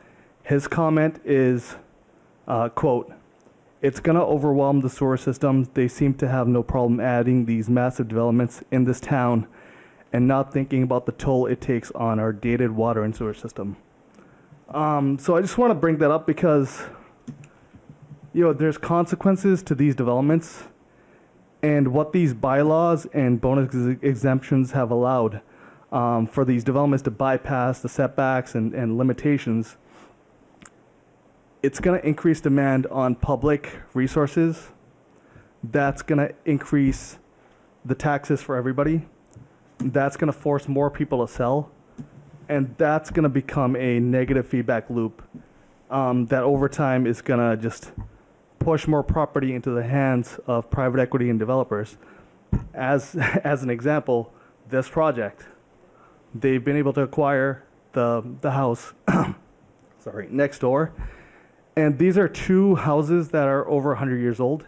And one other comment I'll make is that when some initial work was done on the first house, I drove by at about 11 o'clock in the morning, and there were people in Tyvek suits doing something on the siding. So, there's not a lot of confidence that when this work begins, that there's going to be a focus on public safety with respect to, the types of debris that are going to be generated when these houses are torn down. So that's one big concern. Again, the traffic is another concern. That's going to be a lot of people living in this building. There are going to be a lot of cars, a lot of bikes. It's right next to Thompson. There's already a lot of traffic in the mornings when kids are going to school. There's the bus pickup that takes kids to the highway. Not the highway, the Arlington High. That's at the transmission shop location. So there is a lot of traffic on Broadway already, and this is just going to add to that. I understand that there's a benefit to not offloading the traffic onto Everett, which the board already commented on, that if this is one way, it's going to push that traffic out onto Broadway, but that's still going to be a hassle. So that is a safety issue, but I think in general, my comments are that I'm not sure these changes are for the best. I'm not sure, if these are positive changes for the community. And I've been in this town for 33 years now, and I've seen the way things have changed. I think this doesn't do anything to the affordability issue. And one other comment. Your time's running out. Okay. Yeah, one other comment. I would ask the board to always ask, whenever they see these projects, I wish you guys would ask, how many units are the developers planning on selling? Because at the end of the day, it makes a huge difference between, perpetually rented units and actual assets that people can acquire and grow and use to build their own wealth, right? Thank you. Yes?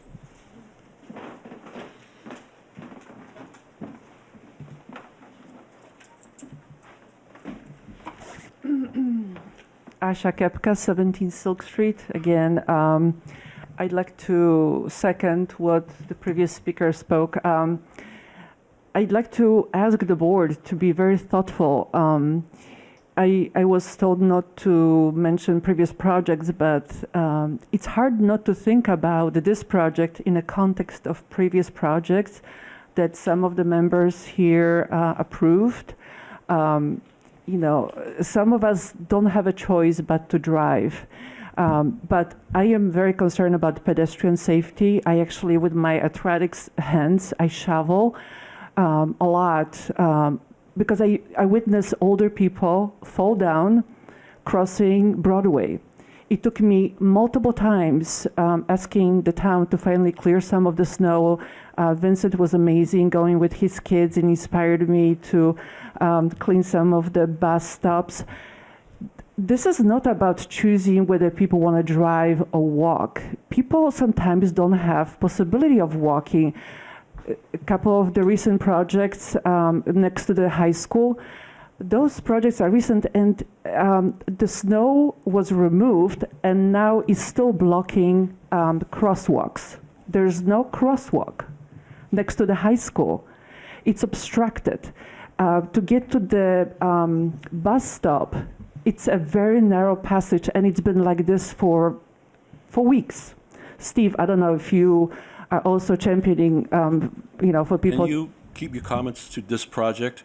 Okay. And not about high school or bus parking on Okay. somewhere else in Massachusetts, So please? in this case, I would like to mention that the location right now has a handicap parking and has a bus stop right there next to the property. Those probably should be included in the planning. I am concerned about the snow management and not blocking the parking, the handicap parking, or the bus stop. I am concerned about service vehicles since this complex doesn't have dedicated drive or maintenance road. I am concerned about seniors who are walking to the food pantry that's across the street. With increased traffic and, let's say, Amazon trucks, food delivery trucks, all kinds of service vehicles, double parking on Broadway, this will make visibility really limited. It will be dangerous for the children, for the adults. If there's a mom walking with a stroller with a baby and her older one shoots out to run, there will be a car coming because as cars are coming from Broadway turning into Everett, there's also cars coming from Thompson, there's a gas station. There's a lot of traffic in this particular corner, and this is going to be so dangerous, extremely dangerous. Sometimes I would just sit and watch the traffic pattern. I have been myself hit by a car, by a distracted driver. That's why I can't bike. My mom, who's 85, she bikes. There is a reason why some people have to stick to driving cars, because it's safer. Thank you very much. Anybody else like to speak? No. I'll get you next, sir. Hi, thank you. Hi, I'm Susan Stamps. Can you hear me? Yes. 39 Grafton Street. I live up the street from this project, and I'm on the tree committee, but I'm not speaking for the tree committee. I love this project. I love the fact that there are, 28 really small units for like single folks. There's a real shortage of that kind of housing in Arlington. I think it's great. I'm kind of concerned about the way the trees are being treated in this project, though. There is a bylaw which requires a street tree to be planted every 25 feet if there's not already one there. The plan seems to be skimping on that. One of the things that is, and so the bylaw says, 6.3 of the zoning bylaw says that a street tree every 25 feet, if there's not room for the trees, that they have to be on the property. And only in quote-unquote exceptional circumstances would a payment be made into the tree fund. So I would ask the developers to figure out where to put those trees on the property. In the same vein, there was mention of removing a tree for a curb cut. That's an existing public shade tree, and I can assure you that people will object to that, so that under Chapter 87 of the general laws, there will be a tree hearing. And just a couple of months ago, the select board refused to allow a public street tree to be removed because of for the convenience of the property owner for a curb cut. So I would ask Betty, these. I Yeah. think Steve addressed that, saying that we can't comment on that. It's not within our Okay, well, jurisdiction. it's just really for the developers, and I guess I'm saying that. So I would ask that the developers design the properties so that no public trees need to be requested to come down. And I think that's all. Thank you very much. Thank you. Go ahead.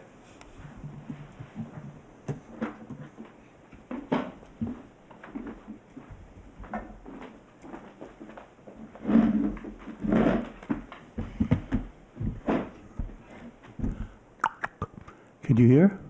Yes. Aram Holman, 12 Whittemore Street. I'm going to start off with a riddle. Why is this project like a nuclear reactor? And I'll answer it. Because you haven't figured out a place to put the waste.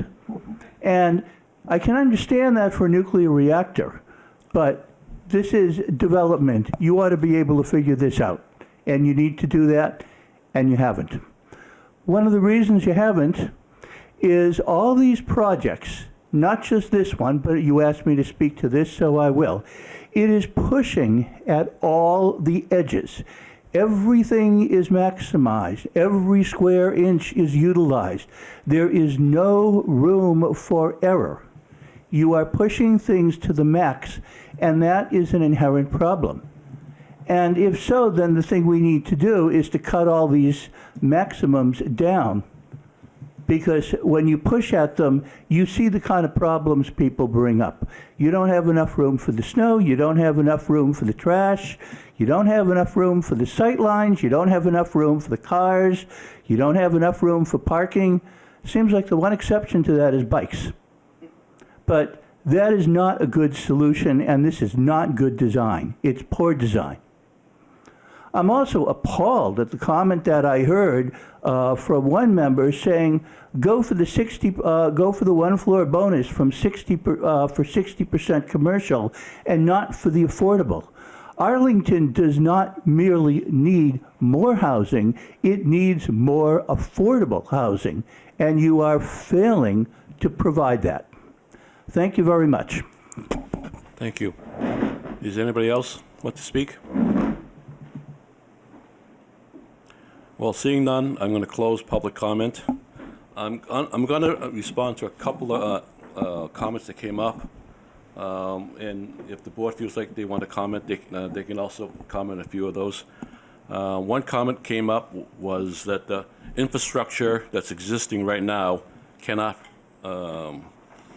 substantiate new development.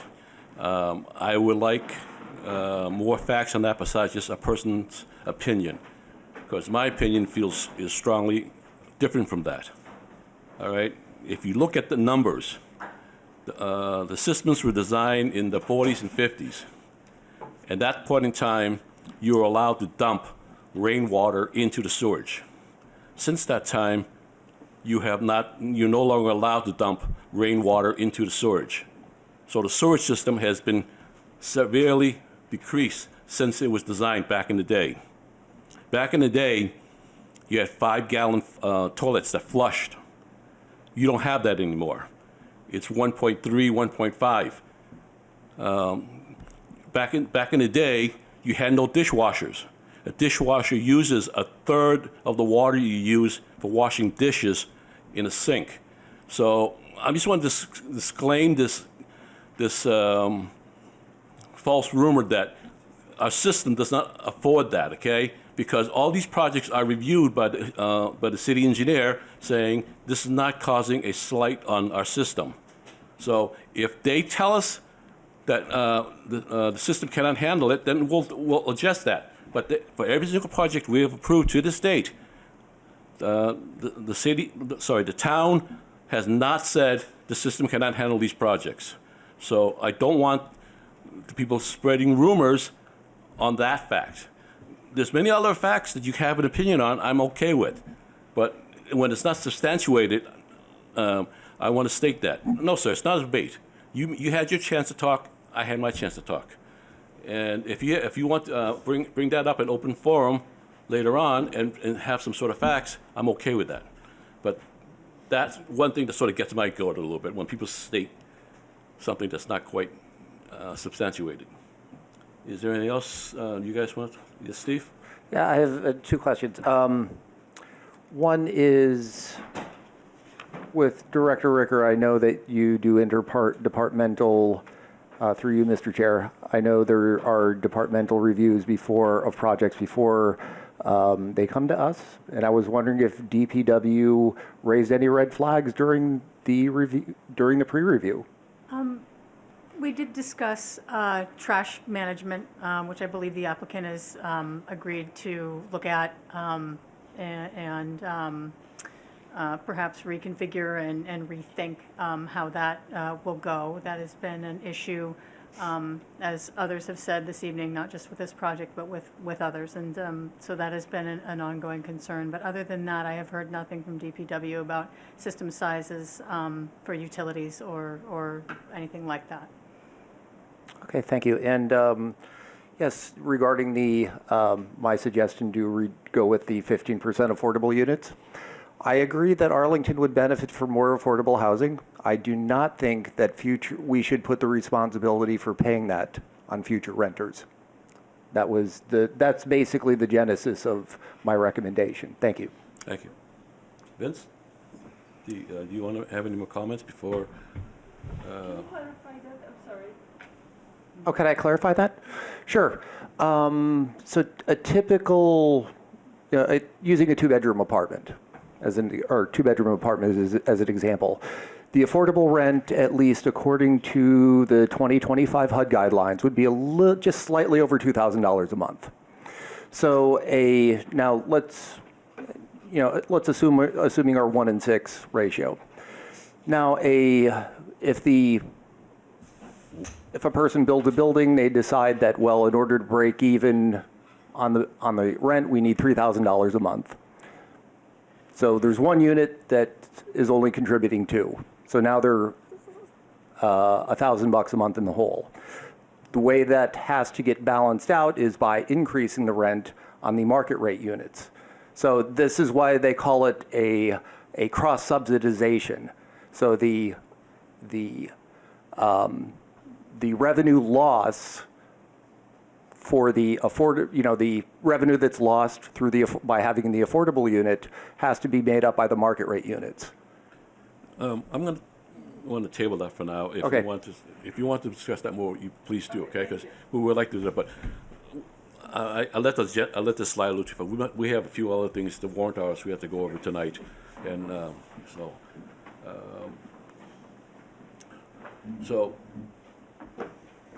I'm taking it that a straw vote right now that we want to continue this with the comments that we've had. And I want to list the comments so we're all on the same page. And these comments will be given to you by Sarah or Claire, right? That's right. So if I miss something, I apologize, okay?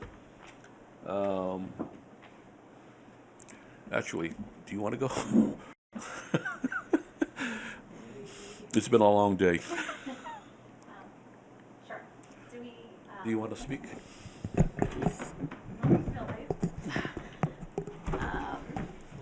So, Sarah Suarez, Assistant Director, Planning and Community Development.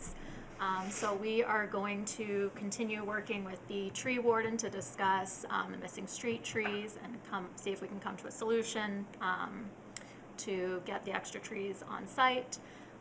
Bicycle parking is still short 8 parking spaces, long-term parking spaces.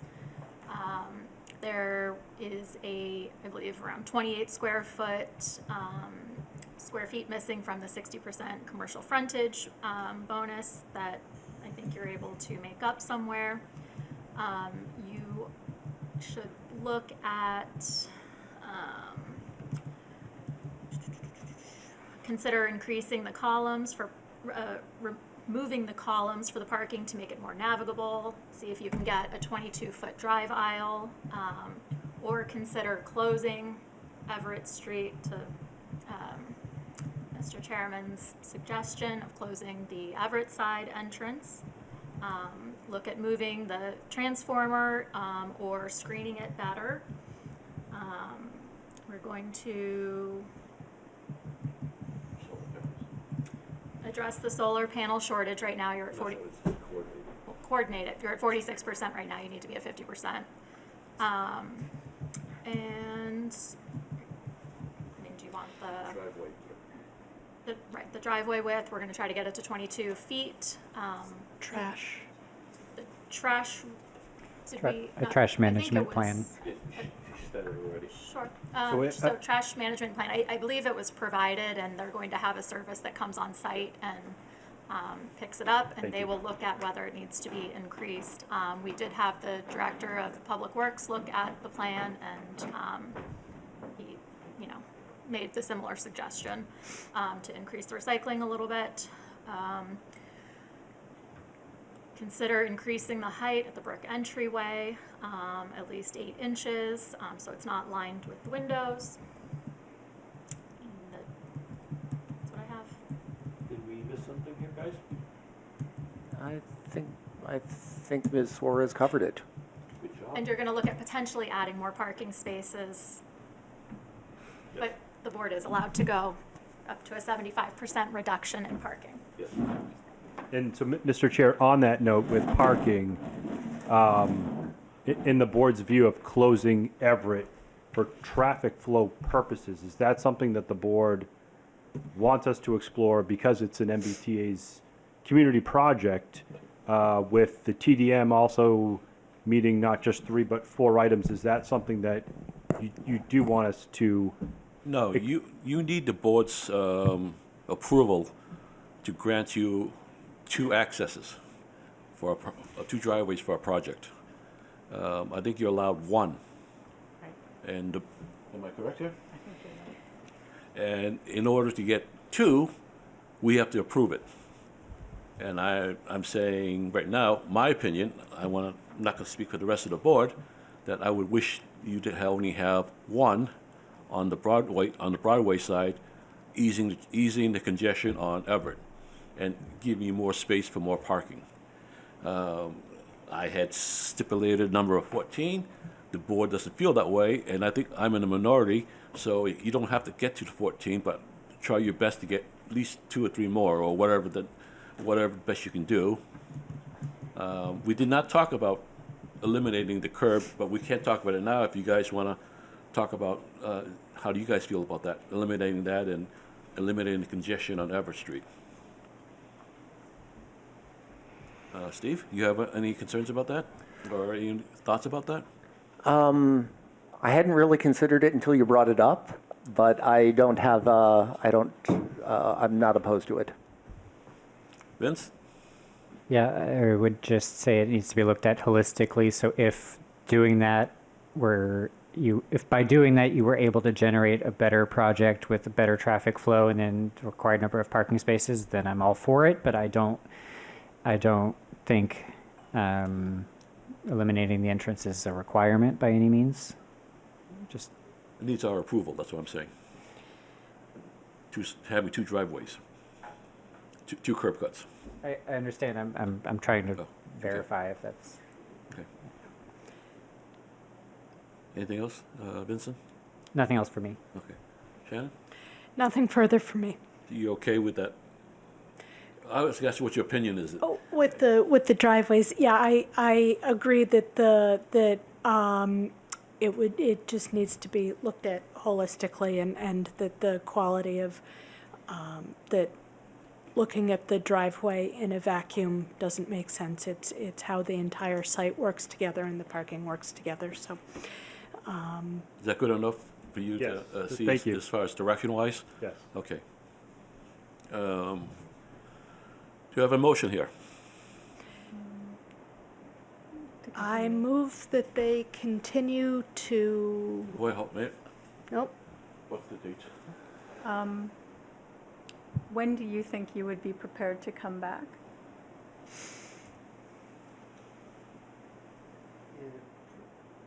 In April. Okay, I can offer April 6th or April 27th. We're meeting in kind of odd dates in April because of the holiday. I can do 6. Yep. April 6th, please? Want to try for that? Yes. Okay. Thank you. All right. I move that we continue to April 6th. I have a second here? Second? Steve? Yes. Vince? Yes. Shannon? Yes. I'm a yes, too. Thank you. Thank you. Mr. Chair, just one point of our clarification, Sure. because we brought the materials at the past, now I didn't hear a lot of discussion on the material board. Is the board all set with the materials, or should we continue to bring those? I was fine with the materials last time you guys did it, and I didn't have any comments on any of the materials. You guys just supersized it and made it bigger. Does the rest of the board have any issues? I do not have issues. I think we got familiar with your materials the last time we saw you, so. Great, thank you all. Vince? I don't have any issues, and, unless you think Rachel would want to see them. Well, it's 4-1 right now, so I'm just going to say, no, you don't have to bring it, okay? Thank you. Thank you. Thank you.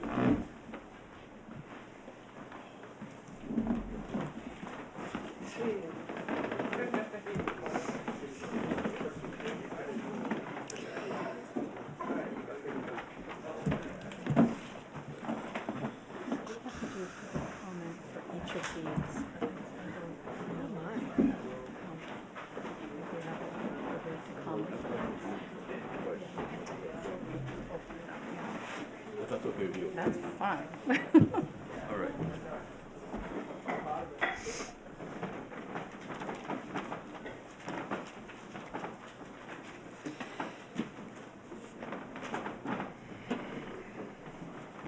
All right, everybody's leaving, is leaving, attending to leave?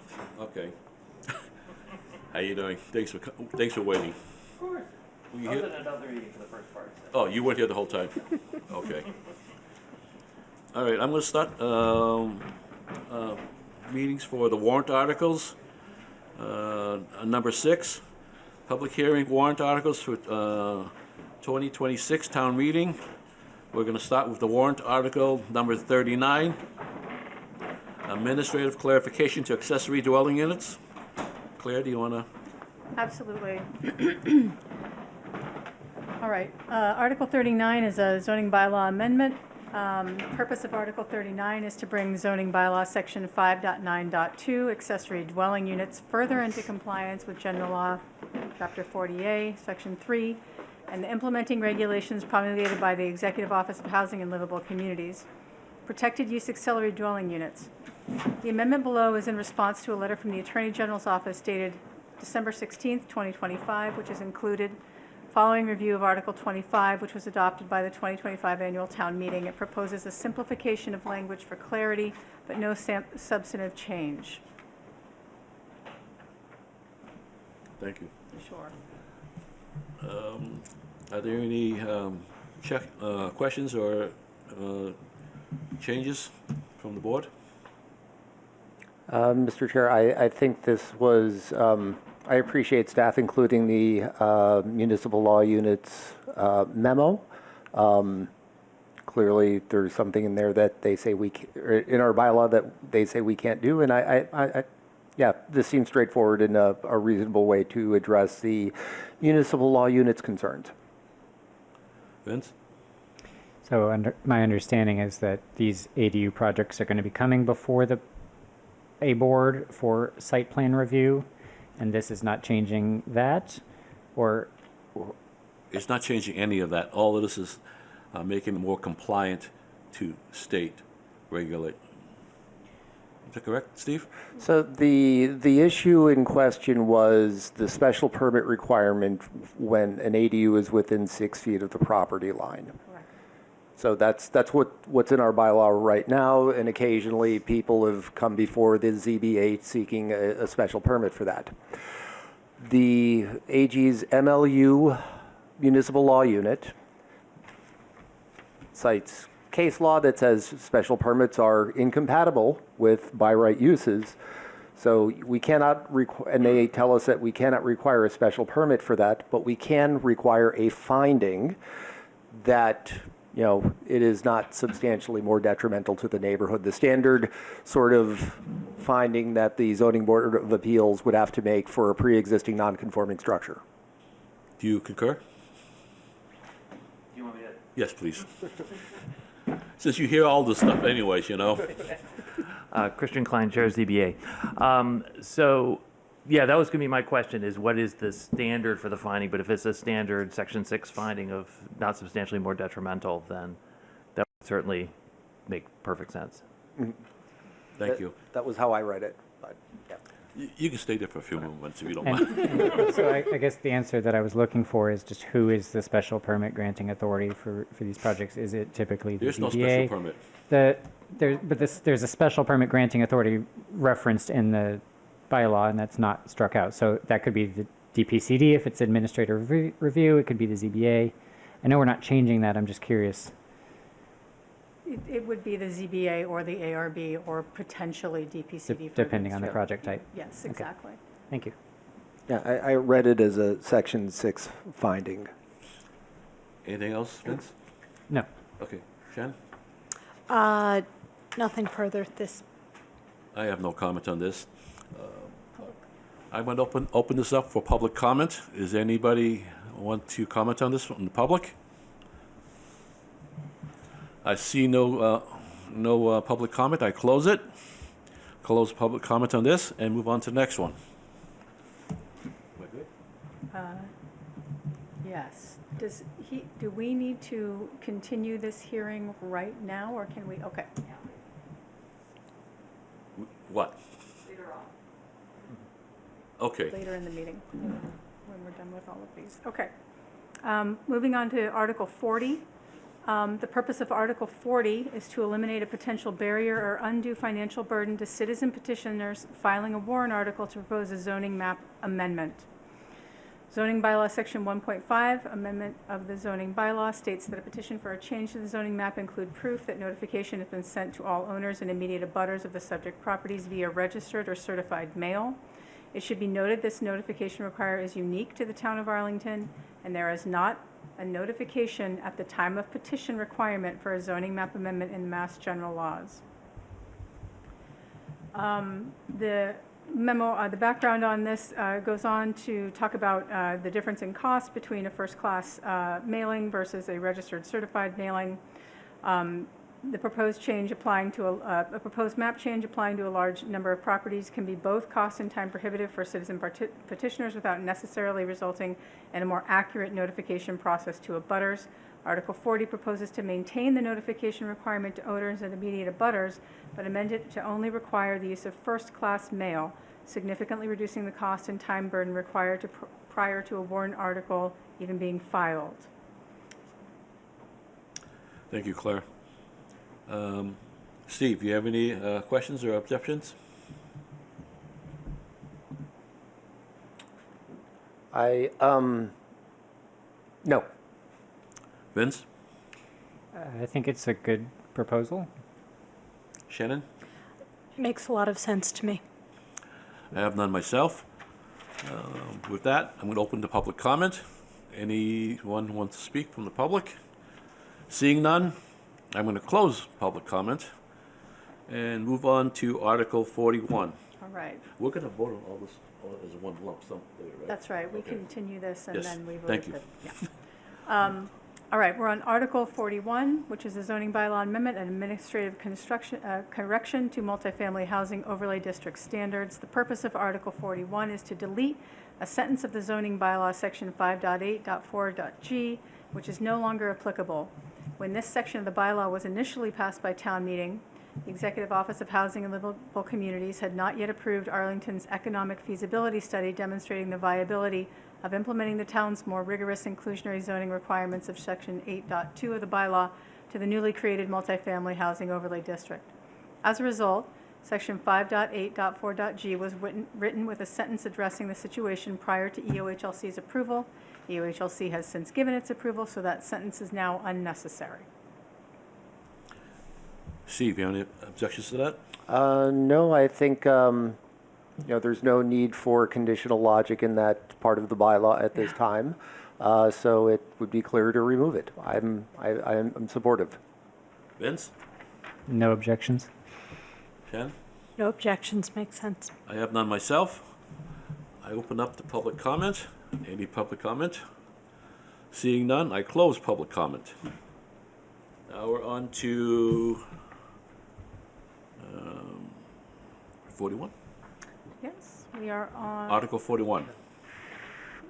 Nope, 41 we just did. We're on to. On 47. Article 47. We're flying. Zoning bylaw amendment for the definition of building height. This was a change that was requested by the chair of the ZBA, who is here tonight.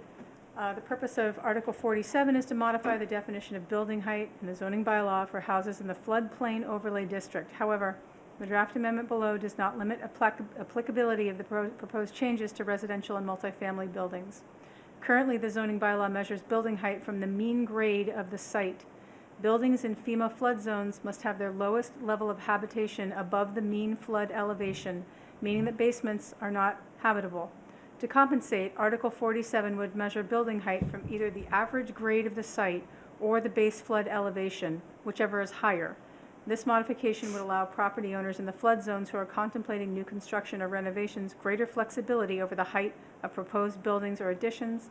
Additionally, Article 47 proposes to delete a redundant reference to Section 5.3.19, reduced height buffer area in this section. Steve, you have any? Well, you wrote this one. I collaborated with the ZBA chair. I think it's worth mentioning that I believe this would allow an existing homeowner or someone who owns a property that is in The floodplain. the floodplain to, not necessarily, well, they would have the option of elevating their building Above the floodplain. above the floodplain and would not. They could elevate above the floodplain. Anything else you want to add, Kristen? Sure. Christian Klein, Chair, ZBA. So this had come about because we did have a project that was in the floodplain in East Arlington, and the applicant was sort of going through a lot of gymnastics with the roof structure to try to still comply with the 35 feet from grade, because the land itself was fairly low in this area, and so we thought that it would make more sense and be better for development if we would basically allow the level below floodplain, which cannot be inhabited, if we would sort of take that out of the equation and allow houses to develop naturally above that height. It would also, I think, encourage people to pursue development in the floodplain area, which we have a considerable amount in East Arlington. Thank you. Vince, do you have any issues? I tried to think of any unintentional negative consequences. I couldn't really think of any. The memo referencing this this as written does not single out use types. I suppose the question could be whether or not commercial uses should follow the same provision or not. I don't have a strong feeling either way, but seems like a fine proposal. Shannon? So this relates, I think, as much to Article 44 as 47. So bear with me. I believe that the definition of floodplain district refers to 2010 FIRMS maps. And there are new FIRMS maps this year that I think we're adopting or trying to adopt, and we're in Article 44, maybe. But there have been some in between that don't seem to have been captured in the bylaw. And so what I'm wondering about is, what about people who sometime between 2010 and today find themselves in a floodplain that's not captured in the definition of the floodplain district, and so they're out of luck, right? Like, so what do we do about those people? Well, my sense is that if a property used to be in the floodplain district and is no longer considered in the floodplain district, then they don't have a restriction placed on them to not allow habitable floors below the flood elevation. Whether But what about, there were 2014 maps, Right. So what about the people who weren't there in 2010, someone shows up in 2014, they're not actually captured in the floodplain district. So this wouldn't, this kind of language wouldn't have helped them. But for the purpose of flood insurance, they still can't do anything in their basement or whatever. So that's what I'm trying to reconcile. I don't have a problem with the article in and of itself, except that I think there's a hole that might actually be a definition of the district hole as opposed to this particular floodplain district definition issue. Well, yeah, so certainly this is looking at using the definition for floodplain district to establish the height. The floodplain district definition is included in a separate section of the bylaw and has certainly the bandwidth to include deviations and permutations that would be difficult to include in a standard definition. So what I'm asking is, I think my only issue is the way I read the definition now is that it doesn't do that. The floodplain district definition doesn't do that, right? Like it doesn't have language that says I'm unfamiliar with the language in 44. Or the 2010 or anything that has happened since. Yeah. No, Ms. Corman-Houston is absolutely right. So the boundaries of the floodplain overlay district come from section 572, and it ties them to the flood insurance rate maps and flood insurance studies dated in 2010. Or no, the maps are dated. Yeah, maps are dated June 2010, and the flood insurance study dated also in June 2010. But I agree it's a gap, but I think the floodplain overlay district is, the district definition is the appropriate place to do that.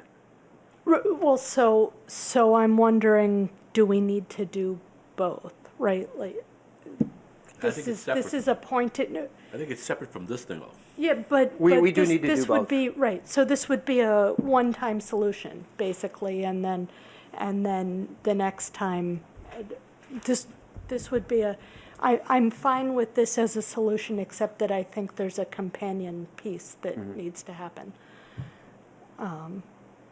We have clearly been lax in updating our reference dates to flood insurance rates maps. Well, the federal government clearly updates them quickly, like I think this is what's coming out this year may be the most, I'm not sure there was anything between 2014 and this year, so not like we've been super lax, but. So, Shannon, are you okay with this then? So I am okay with this, but I do think that,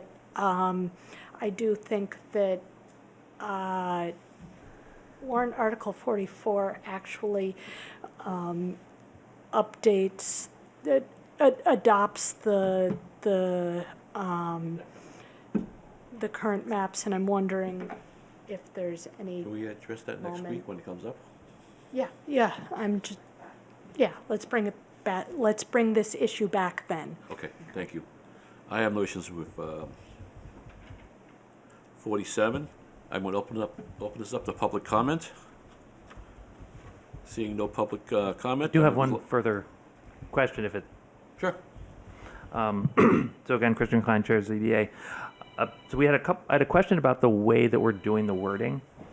So initially, there are two sections that are referenced. One is the definition itself, and then there's a list of maximum height exceptions. And the way that, so we had discussed doing this two different ways, and the way that it came forward in the recommendation is doing the change in the definition so that the definition includes it. And then under maximum height exception, there's a sub C which reads, for the floodplain district, see the definition in the building height in section 2. My only quarrel with that is the first, so section 5320, maximum height exception, the first line says, in any district, the maximum height limitations shall not apply to the following : so that means you could read C directly. So it would say, in any district, the maximum height and limitation shall not apply to the following. For the floodplain district, see the definition, which seems to imply that you do not reference that because it's an exception.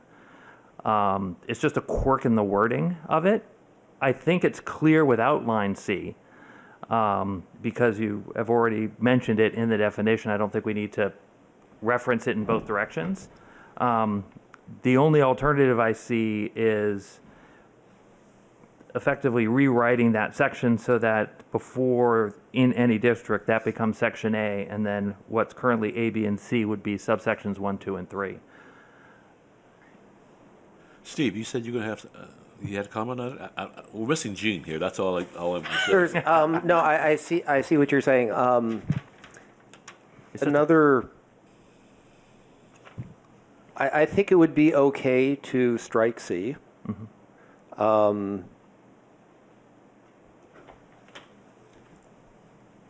Yes, because, and that still jives with what's the mention of 5320 in the definition of building height, because there's other stuff in 5320 that doesn't apply to the floodplain.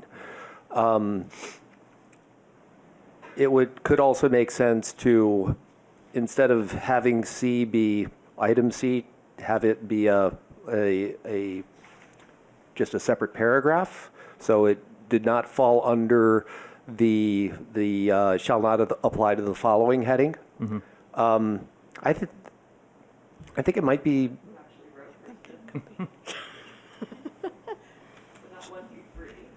So, Steve, you want to make a motion to make that change? Or? So this is that's the alternate way of writing it.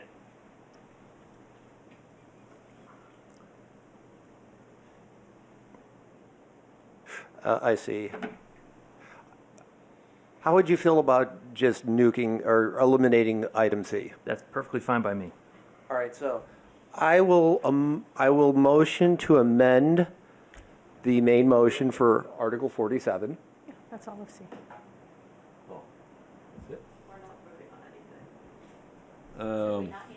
We can still vote an amendment. And Say that again? Are we still bringing this back next week with Article 44? No, it's 44 separate from. 44 is a separate issue, but Okay. the issue, I Is- think, it's- can get it's- addressed. The issue I raised, I think, can get addressed within the confines of Article 44, I think. So is there a second to that motion? I haven't finished making the motion yet. I thought you said to eliminate C. Well, but I didn't say it that way. Okay. So I would motion to amend the main motion for the proposed main motion for Article 47 by striking item C under section 5.3.20. second. Do we have a second on that? Second. Okay. Steve? Yes. Vince? Yes. Shannon? Yes. I'm a yes too. Okay, I'm going to open this up for public comment. Is there any public comments? Seeing none, I'm going to close public comment for this. And we're on to our last one. I think we're done here, Chris, but you can stay around if you want. You're always welcome to stay. Great. So we're on Article 48, the zoning bylaw amendment related to residential parking. Purpose of Article 48 is to clarify that Section 6.1.10, location of parking spaces, of the zoning bylaw applies to properties within the Mass Ave Broadway multifamily and neighborhood multifamily housing overlay districts, in addition to the other zoning districts listed. Section 5.A.4F1 of the zoning bylaw already states that off-street parking requirements and procedures of Section 6.1 to 6.1.11 of this bylaw shall apply in the MBMF and NMF overlay districts.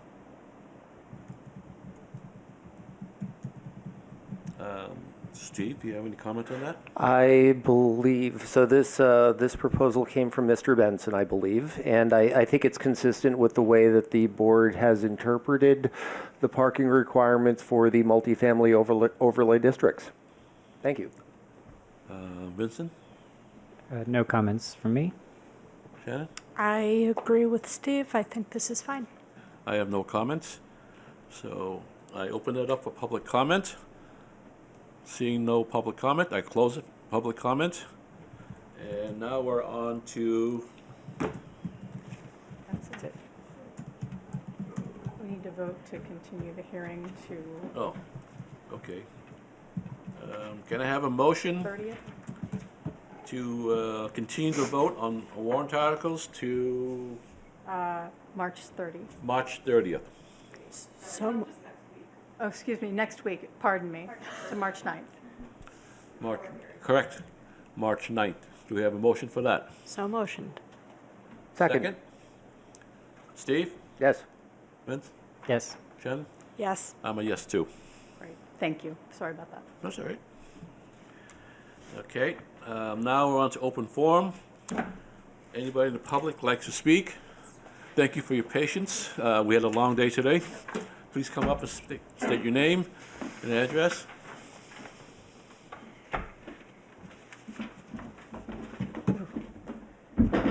Liz Reesberg, 20 Shawnee Road. And I thank you for allowing me to have this space. I'm sure you're all tired. I just want to make two observations. One is I've been a resident of Arlington for 35 years, and although I support the increased production of housing, I have several concerns. And I've recently begun to review the design guidelines for residential development that I assume is something that the committee is very familiar with. And it seems that there are several aspects of this that I am baffled by, and I'm wondering how these guidelines are applied. When I looked at the proposals that were presented tonight and others, when I've been at other meetings and seen these new multi-family units being presented, they look like each other, but they do not comply with the guidelines, which specify that they should be inconsistent with in scale and with the existing streetscape. And I don't see any of that in what's happening. When I look at, the neighborhoods and I look at these giant towering buildings, whether it's the Majestic or the proposals on Broadway, they really do not fit the existing streetscape at all. I'm not an architect. I'm not saying that these housing shouldn't be built, but I'm really concerned about the design. And I see the discussion here focuses on materials, on cornices, on colors of window trim. And I think we need to be looking at the bigger picture. I'm really concerned that Arlington's going to turn into what we're seeing happening on Mass Ave and Broadway, and we're going to lose the character of the community that we live in. So I really feel that this part of the guidelines is not getting the attention it needs as we proceed to develop new construction in the town. So that's one concern that I wanted to express. And the other is, I would love to live in a community where I didn't need a car, where public transportation was so adequate that I could manage that way. I'm now 73 years old. I'm not capable of doing everything I need to do on a bike, even if it was an electric bike. We haven't been able to accommodate, to really build the infrastructure we need so that cars aren't necessary in Arlington. I think it's unrealistic to think that people will move into buildings and not need a car. And I'm really concerned, as was expressed earlier by other people who spoke today, that people are going to move into the community, find that they do need a car, and we're going to end up with more cars on the street. We already have, I know you don't want to talk about the high school, but the high school didn't allow for adequate parking, and anybody who lives in my part of town who tries to drive down the hill to Mass Ave will find that those streets, all the side streets across from the parking from the high school, are clogged with cars parked legally and illegally all over those streets. You really can't, you often have to back up to let a car pass. I often wonder about emergency vehicles on those streets. So we already have a problem by saying, why are high school kids driving to Arlington High School? I don't know, but they are. And, so the reality is we can, with all due respect to you, Steve, I like to think about what we'd like to see, but then there's the reality of what is. And I think by not having adequate parking, we're inviting problems down the road with more clogged streets as more cars park on the street. And as a case in point, I was trying to find the example on my phone, and I can't. But there was something recently on WBUR in the morning about a luxury condo development that was built. And because of the cost of parking, people were parking on the street outside the condo development, and people in the neighborhood were not, who had single family or duplexes, were not able to find street parking because this large development had poured an additional number of cars onto the street. So all I'm saying is, not that I don't believe in, I don't want to see, I'd like to see us use cars less, but I also think we have to be realistic about what the needs are for people who live in this community until we have a better system of public transportation. Thank you very much. Thank you for your, yes? And while Susan's coming up, can I just say it's nice to see a fellow graduate of Arlington Civic Academy, class of 2024. Hi, Susan Stamps, 39 Grafton Street. I just wanted to share with the board a really nice thing that just happened with the team that was here on the 126, 128 Broadway project, where I had brought up some tree issues before you.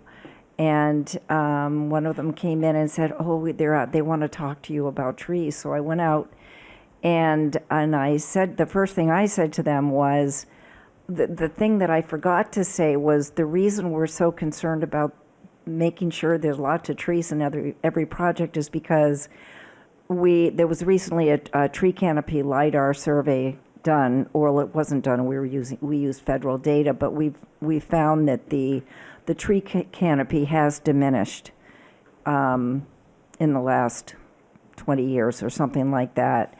And with the weather getting hotter, et cetera, we just feel it's very important. And I think most of the residents feel that way too.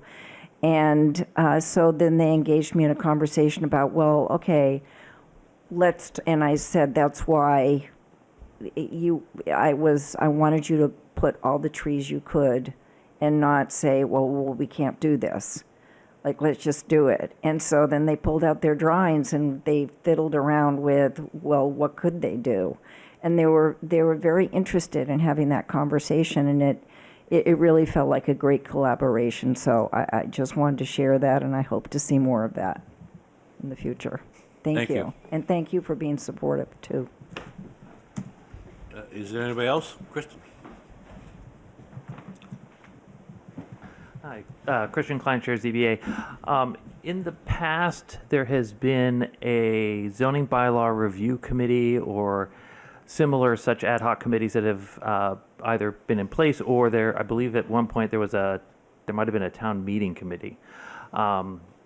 It provides a nice forum where various people in town who have interest in zoning, members from the various boards that deal with zoning, to get together and talk about potential things that could come before the town meeting that are changes to the bylaw.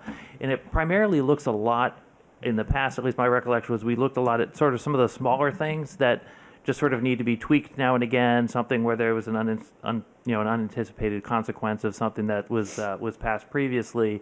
And it was just a good opportunity to sit down once a month and sort of talk through those things. And I would just ask and encourage the ARB to consider if that's something that they would want to take part in, and if that's something we could jointly discuss with the planning department, if that's something that we might be able to put together again. Kristen, when you said that used to happen, when was that? So, I mean, I've been on this board about 11 years, so yeah. it's been a while. So I never heard of that. Oh, I know the answer to this. Yes, please. So it started off as the zoning recodification working group, which was in January of 2017. Yep. And after completing that effort, it formed into the zoning bylaw working group probably in the spring of 2018, after the recodification was adopted. And some of the contributions, in addition to little things, were the sign bylaw revisions and the industrial district zoning. Yeah. Well, I'm going to say that I'd be open to bring that up at our next retreat and see if there's interest in the board to dedicate time for that. I think it's a good thing, but I don't want to speak for everybody else because it's a bit of a time sink. No, absolutely. And appreciate as Steve sort of mentioned, coming out of recodification, the main point of the recodification was the reformatting and removal of duplicate sections in the zoning bylaw. I will remember that. And the intent coming out of that was that the next step would be revisiting the sections and actually re-looking at the language in a lot of those sections. It has happened in a couple of sections. It hasn't happened in most of the zoning bylaw, and I think that's something that we should reconsider again, especially where we're, in a master planning year again. Yes, don't think it's going to happen in the master planning year, but I think it's a good thing to bring up at our retreat and say who's interested in doing that and assigns, priorities to that. That'd be great. It would be a logical next step after the master planning process to see if there's new directions that the master plan is pointing us in, and how would we get there? Sure. Okay. Thank you, Kristen. Thank you. There anybody else want to address anything in the open forum? Seeing none, I'm going to close open forum and ask for a motion. No, new business, sorry. Claire? I do have one item of new business, and that is that a notice has been mailed to RB Farina, located at 1306 to 1308 Mass Ave, that a detailed timeline for window installation must be provided within 7 days. Barring that, the daily $100 fine will begin to accrue. This was a letter written by the Economic Development Coordinator, Katie Lusai, to Farina, and also notified me, the building commissioner, and town council as well. So I just wanted to give the board an update on where we are with that. Did they remove the plumbing sign? They have not. Well, the plumbing sign is down, but the trespassing signs Went back up. which we've asked them to remove. Yes. Okay. They just not being, they're just Our being, office manager is, Yeah. she's having a really tough time with the owner and getting him to respond to any of our okay. recommendations. So do we need to get them here again? Or you want to get the fines, chance to settle it? So 90 days from when they were last here in January would put us into mid-April. So we were gonna discuss with Claire about potentially bringing them back at 90 days, which is when we had, when they were sitting here, we had said, we graciously given them 90 days to come up with. Well, they said it because of the lead time for ordering the storefronts. Correct.